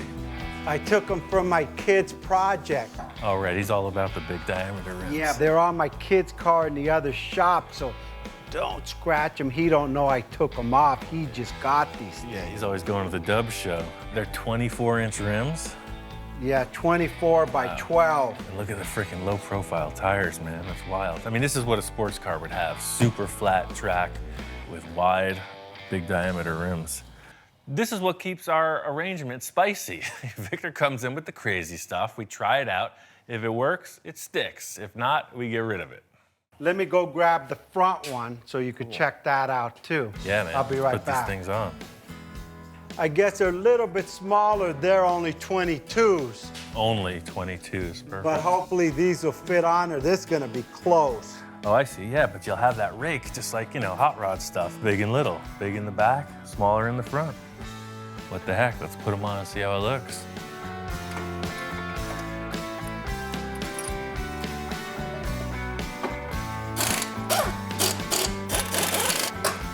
Totally different attitude.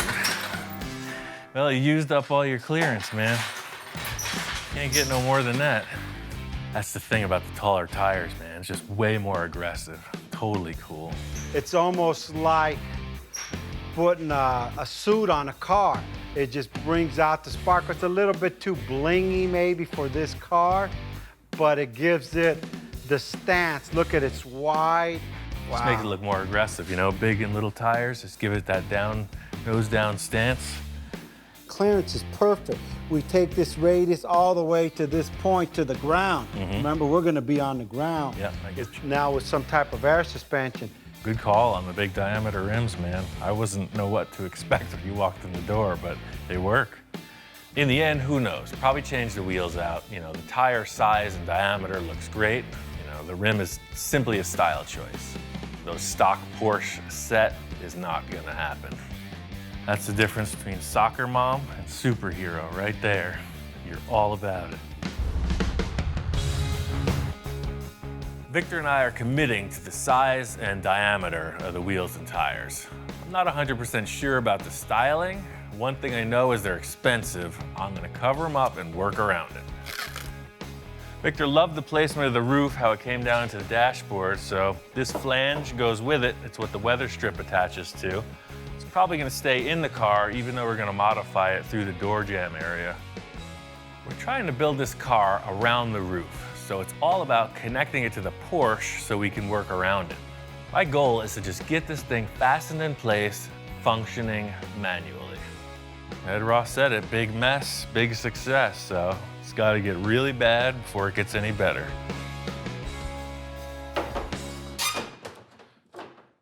I'm gonna do 4 risers, just because there's 4 bolts. These are probably gonna come out, but this will represent the rear wall of the cab ultimately. So that back is pretty secure. It's not gonna change shape. I'm gonna set those hinges in, weld them on. The thing is, I took this section out of the Sterling complete, the whole thing with the hinge mounts, etc. The idea is it's in perfect alignment. We might change the hinges in the end, but ultimately this roof shape will be the core. It'll be under whatever we create.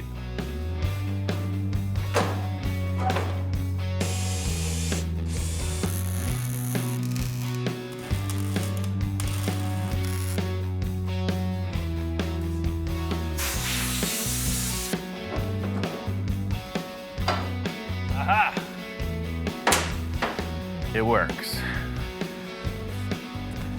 All right. To the bat cave. Perfect. For me, this is where it's at. Now we have a bunch of stuff on a car. It's time to get busy. Fits like a glove.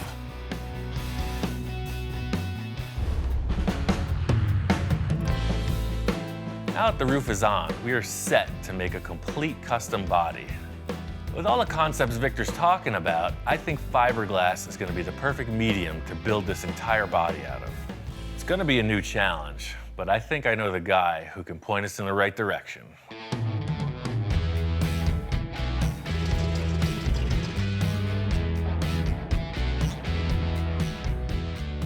friend Gene Winfield holds an annual car show. I figured that would be a perfect time to come out, see the man, and maybe talk a little. Victor met me out here, and we're gonna do some investigating. This one's under construction, man, a bubble top. It's good to see them when they're all gutted open like this. You can see, you know, they used a floor pan from something, and they're building their own body on it. I mean, you could just fiberglass over this or sheet it with aluminum or something. I'm not sure what their plan is, but whoever built this body knows what they're doing. This might be Gene's car. You can see by the way this is put together, it's totally pro work. This thing is like fully freaking streamlined. That's the whole thing with the versatility of the fiberglass is like, you know, you sculpt something, hard coat it, and you got a car. I mean, we could build this. It's all fiberglass, and it does drive. It's over some other chassis, but I mean, just, you know, look at all these wild shapes. Gene's done a lot of movie cars over the years, from the Back to the Future series to Blade Runner, and they've all been made out of fiberglass. Pretty awesome. That's the whole thing with the fiberglass. It's just super versatile, you know? You're able to sculpt all these compound curves, whereas the metal, it just takes so much longer. I know working with Victor, building this custom body, there's gonna be a lot of back and forth. Fiberglass will allow us to work quickly and allow us to make changes as we go. I just gotta get Victor on board. You know, Winfield was making a lot of those fiberglass Mercs and whatnot, and I was always taking a spy at the molds and everything that he was doing for the, you know, the construction of that. And he's got all the stuff here in the back. I knew he had a big pile of this stuff over here still. This is like the fiberglass graveyard, man. It's like a complete mercury manufacturing station. It's all out of fiberglass, huh? You just sculpt it out, and it becomes your model. You love the Mercs, but these guys don't rust. And those are the molds for them, see? The roof, look at all the hood, the trunk. Not only did Gene have all of these Merc lead sled fiberglass bodies, there was also a sports car there. It looked like it was molded off of a Ferrari. Check it out, an F40.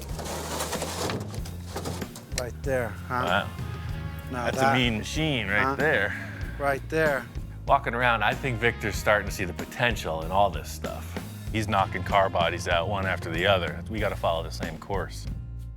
I'm not really a fiberglass fan, but I see how much more we could do with it. Yeah, there's a lot of potential. And it's something we haven't really explored either. So I just love the idea that, you know, it's kind of a new process, you know, instead of just trying the same old tricks, let's go for something different.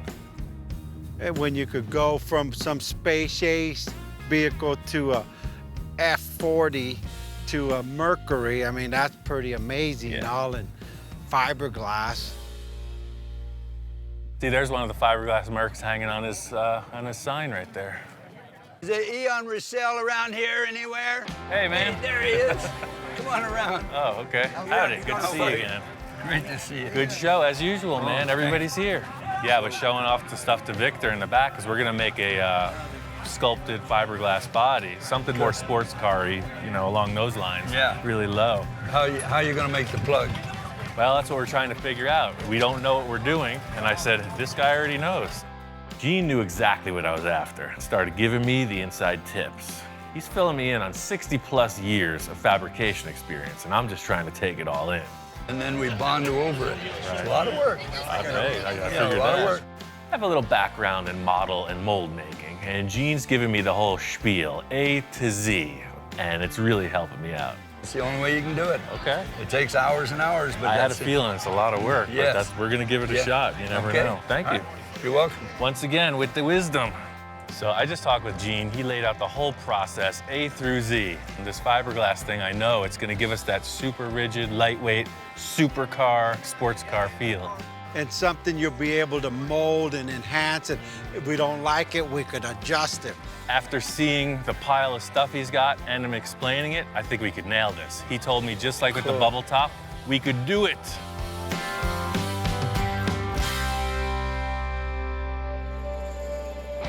Oh, you need this thing right on the back of your Merc. Just drill a 5-inch hole saw right through the trunk. That would take us to the next level. Oh, this is next level, yes. It's exactly what we need. Hello. You don't know me, but I know you. Cool. You're Huh? on TV right now. Say Oh, hi to really? the fans. Oh, I watch the show all the time. Cool, Good man. show. Thanks. Glad you do like some it. good metal stuff. Thanks, man. You saw the cars from the show, right? They're over here. We got the Merc and then the Packard right you there. did that Merc here? Well, the black Merc and then the purple Packard. Yeah. Best lesson I learned from you is to get the big pizzas because it makes bigger templates. Right, exactly. That's perfect. See, that guy's an old schooler.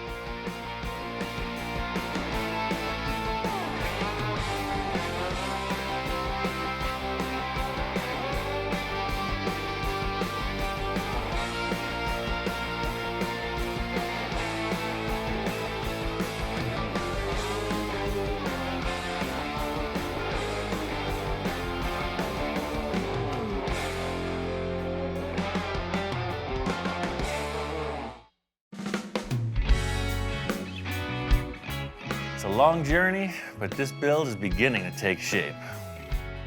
We started out with a Porsche chassis and a Sterling roof. Victor loved the way this roof opened, and he wanted to build a whole car around it. So that's what we did. Because we're planning on making a mold of the body in the end, it's allowed us to use whatever parts we want to design the car. Now, we just got a part that doesn't belong. Making a lot of progress on this car, but looking at it front row center, we got a huge issue with this roof contour. Some of the concept cars Victor had shown me pictures of had this wraparound windshield detail, and that's what I'm throwing on the table. Right off the bat, I tell Victor I got this idea that the windshield, could look like a motorcycle visor on a helmet. They go up and down, and it looks space age. So by putting this round window, like you said, like a windshield of a helmet, right, that will match this perfectly. Oh, Everything's curved, supercar, wrapped around window. The window comes up to get in and out, man. That would be like off the chart. So can you achieve that? Well, I don't even ask. My question is, when? When are you gonna do it? Well, I think first we'll have to make a paper template. Just like the rest of this car so far, we're going to build off of the Sterling body, create something new. Victor and I discussed the possibility of using another vehicle's windshield. I just don't see anything that looks like spaceship stuff, so we're gonna have to build it ourselves. The thing is, if the windshield is just one piece and it opens with the roof, that's super trick. You just don't see that on the street. So that's the thing. This is the pitch of your windshield at this point, so you see it's not a very big visual. Let's move it back 6 inches, move that line to there. Scribe right to the Okay, seam. right there. Okay, now we got a lot more pitch. See, there we are. Now that's more. In the core, it's gonna come up.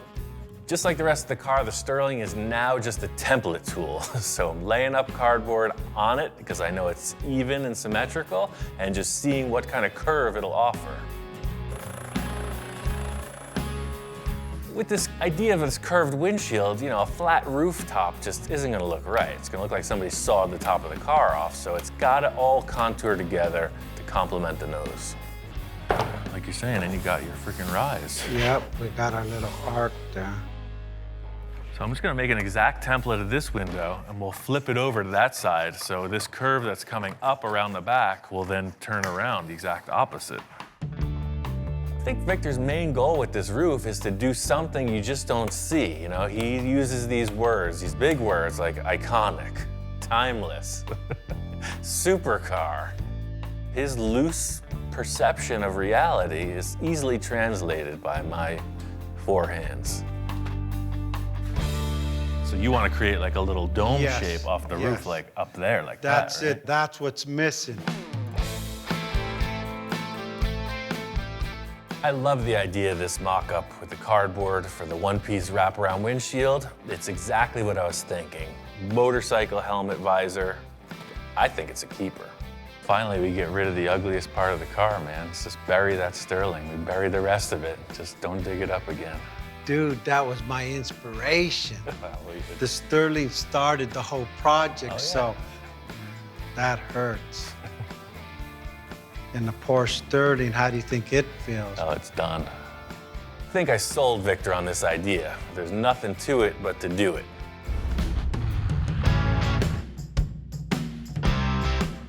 I sold Victor on this concept. All I have to do is accomplish it.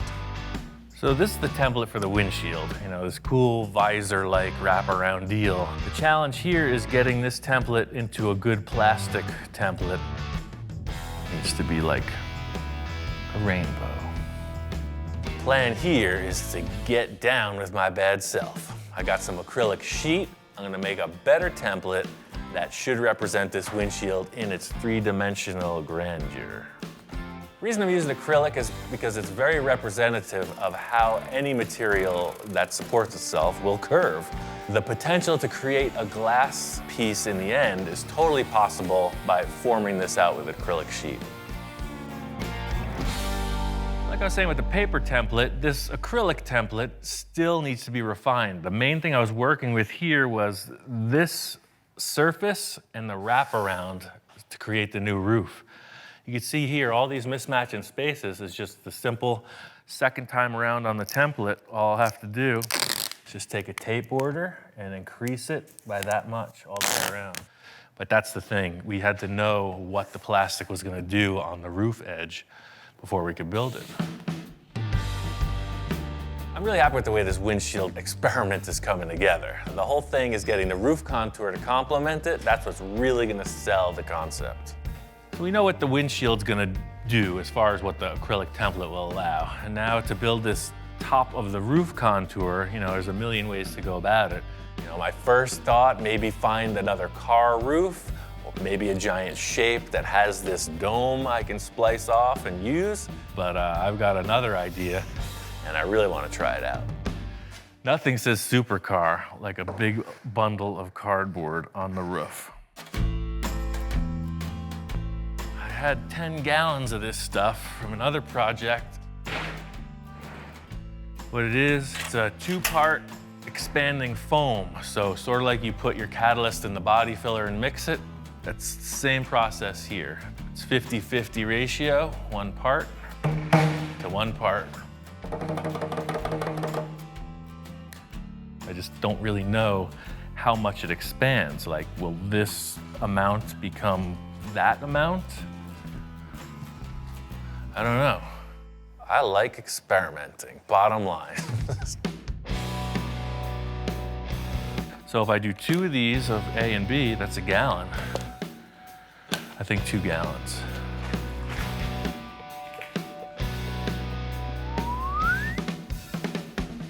So that's 4 quarts of that. All right, 2 of those. And now I start mixing. The whole thing is if I pour it on the car like this, fully liquid, it's just gonna go through all the cracks. I don't know, I'm just mixing it up. We'll see what happens. I still got 4 gallons left. It just became twice the volume. Here it comes. Get ready. Whoa. Wow, I didn't realize it was gonna be that fast. Wow, that was fast. Oh, we're gonna need more, totally. It's not stressing the barrier. It's growing just perfect. Uh-oh. We're about to experience a breach. It's still growing. The whole thing is, this is a huge challenge. It's the challenge of the lifetime, you know? Just trying to keep it festive, keep it lively, you know, always thinking of nonsense to get you through the moment. For the little 3-inch rise we needed, I think we've substantially overshot our goal. Shoot for the stars and you just right reach the moon.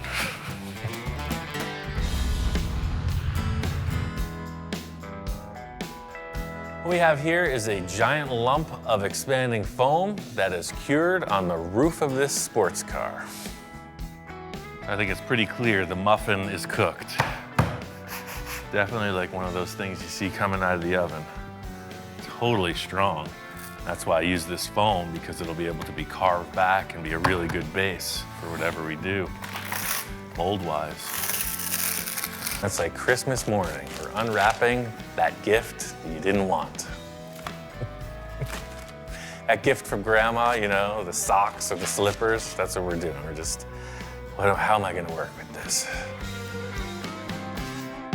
Time to get medieval on this. the great sculptors of yore, starting with a giant block of marble, I will create a masterpiece. Crazy thing is I only need about that much of this giant slab, so it's gonna take a while. It's safe to say I overshot the foam element considerably. This is a lot of work cutting it back. It's pretty dusty. The good thing is I got these big air cooler fans from Portacool, and they are moving the air and keeping things fresh. It's kind of like chiseling through rock at this point. You know, you're just chunking away, getting these big shapes broken off. Got to smooth it out and get a little bit closer. That's what I'm going to use the belt sander for. Just eyeballing it. I know as long as I stay bigger than it needs to be, you know, anything goes. Wow. You got the sterling out of the sterling. As I'm getting sort of close, it's perfect timing, Victor gets here. I'm always monitoring his reaction. Looks positive so far.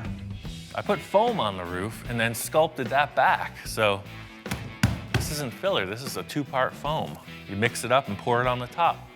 You know, him just walking in, I'm trying to explain. You know, he doesn't know where I've been. I'm trying to explain where I'm at. You know, see this angle, this complements that, and he's responding. You know what? Stand back and look at the side, because it's actually, check this out. I love the way that comes up and then back down. It gives you like, man, that car's going fast, and it's not even moving. Yeah. And no more sterling into sterling into sterling. Nope. Now it's just, I don't know, what is it? Concept, baby. Here, check this out. Now you get the look. That's why I got a solid black, so you kind of get the effect of it having a tinted window. That's the thing about making a model. You don't really understand what it's made of in the end. Pulling this protective coating off, you see a nice glossy surface. It looks like a windshield. That sells it. Yeah, see, now it looks like a windshield because it's got that black reflection, right? Wow. I mean, that's cool. I mean, that's supercar. Yeah. Everything I wanted. The round windshield, we got the curve on the top, needs a little bit of adjustment. Yeah, but now looking at it, you know, that's the whole thing. This just being a mock-up with templates, just with the way that the roof comes together, check out this line with the tape. You know, like that, so that this was the roof, and this line was kind of going back into the fender, you know? Yeah, because it almost looks like there's a flat top on it. That's a good idea, but watch, you stand back there, check this out. Victor's always talking about when you walk in the door and look at it, where does your eye go? What needs to be improved? He's saying that the windshield in the rear portion could be contoured a little, could be swept down a bit. And the more he's laying it out, it makes perfect sense to me. It does look way more streamlined. Let me spray that top of the window gray. We'll peel back the tape, and then we'll know what we're dealing with. This is exactly why Victor comes in periodically. He's not there for the monotony. He comes in, does a few checks, and then we move forward. And it gives you more roof. It actually looks like, you know, more structure on that thing. The modification in the back of this windshield area is just a perfect example of how things flow, according to Victor. One line makes the car look segmented, broken front to back. Another line makes it just follow through down into the rear portion. Yeah, so the whole thing is now on the other side of the car, it makes the roof look like it's just got a little cap on top. And by lowering that window line, it fits. Everything just flows right into the rear corners. It's them last little details to make these designs like work. Really happy with the way this roof concept has come together. There's just one more thing I got to accomplish to wrap this thing up.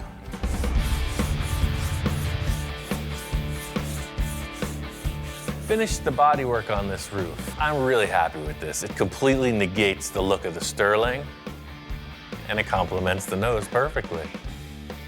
Victor's call with this line revision for the windshield nailed it. Definitely want to add some flavor to this cowl area of the car. I got a couple ideas. I'm just going to do something, and we'll see how it develops. From the start, you know, Victor's coming up with all these crazy concepts, you know. He wants this or that or the other thing, but he doesn't give much solid direction in the beginning stages, so that's my opportunity for artistic license. You know, I got an idea about the way it should look, and I'm just gonna build it out. At least we'll get somewhere. Victor wants to revise it. We're threatening to run away from home. It's a hobo stick with a bag thing. You going somewhere? I guess so. Beat it, kid.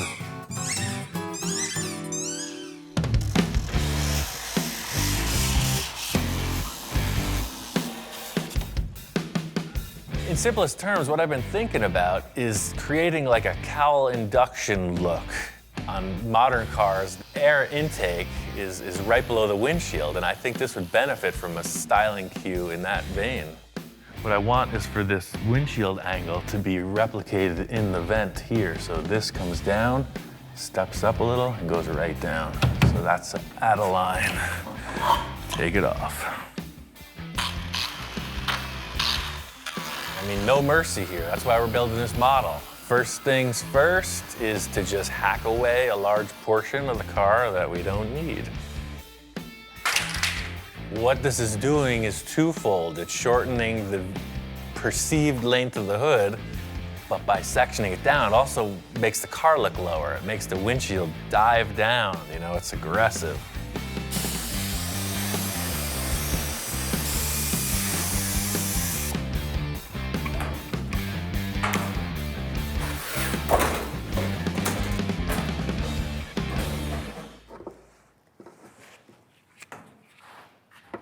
I mean, that vent shape, that's it. I love that. I just don't know what the client's gonna say. He's a little back and forth on things.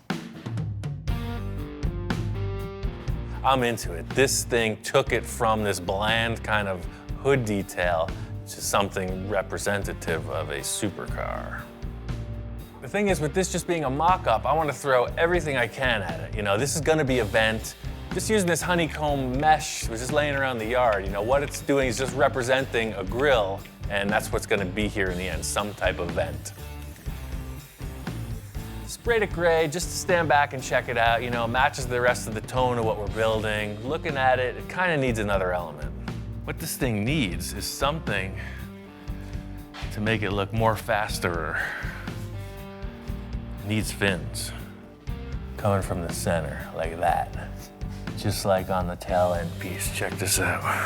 Always thinking about how to tie this whole car together. We've got this awesome rear exhaust port look thing. It's got these fins on it. It looks rocket ship inspired, like it's flying or something. So hey, why not put some more fins on the car, you know? I want these fins coming out of that vent I just built. Same idea. This is one of the cutoffs from those things. I'm just gonna transfer that right onto that. Put these things in place and see if we got something.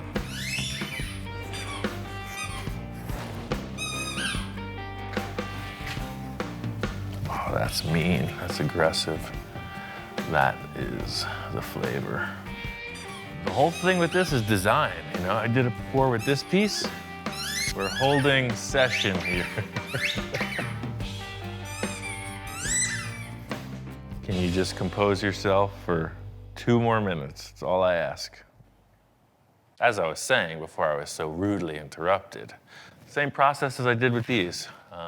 Cut it, router it, sand it down, put it on the car. Pretty simple.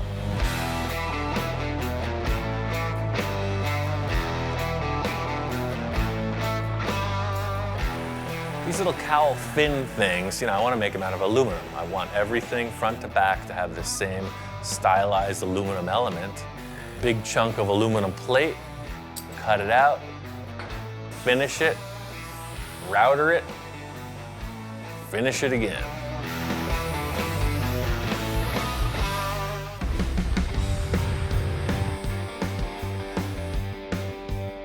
These little cowl fin things, you know, I want to make them out of aluminum. I want everything front to back to have the same stylized aluminum element. I got about 5 of these things made, and just as I'm finishing them, Victor's here. Yo, what's up? What's happening? What the heck did you do to the car now? Well, we were talking about having an event, right? Victor, understandably, doesn't know what's going on. You know, I'm working on these aluminum shapes, explaining what's happening. He's just kind of trying to take it in. Well, it needed something. You know, to me, the hood was just looking too long, so I created this vent around the windshield. And what's this all about here? I don't think I want cardboard here. These all questions at this point. You know, I'm trying to describe it. It's like, hold on, let me just put them on a car, show you what's up. So just like with these cardboard templates, you know, I made 5 of them, and we can space them out however you think is appropriate. You know, they're oversized. So, you know, something like this. That way it's like, however we fit it out, you know, they look like they're jutting out of the vent, you know, aerodynamic. What do you think? Yeah, I really like that. That's like, it gives it another dimension. Look at now the car's jewelry, like yeah. flying without flying. I didn't want a spaceship. I just want a supercar. You gotta know I'm in the spaceship business, man. Victor really likes this shape that I cut out of the front. He loves the idea of these aluminum fins. He's just got a couple ideas about their final contour. At this point, it's simply trim and fit. You know, we're gonna make the taper on this double-sided instead of like the bullnose flat front, and it's very minimal. Same look, just a refined concept. Yeah, what a difference too. And by doing that, the air comes in through the, you know, the front of the grill, out to the roof and over. It's like I could see this in a wind tunnel. All these refinements look really cool. Victor's totally on board with it, you know? Everything's really coming together. The big issue is there's a huge hole in the side of the car. There's nothing there. What's coming up could be the biggest challenge yet.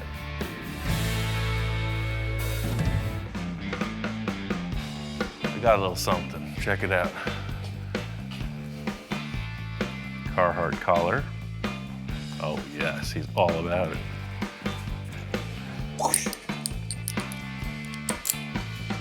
Check that out. High fashion for dogs.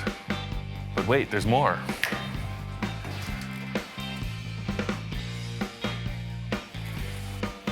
You know what that is, don't you? It smells like a fresh, new dog bed. What do you think about that? Oh yeah. Oh wait, you're twice the size you used to be. You like it? Very good.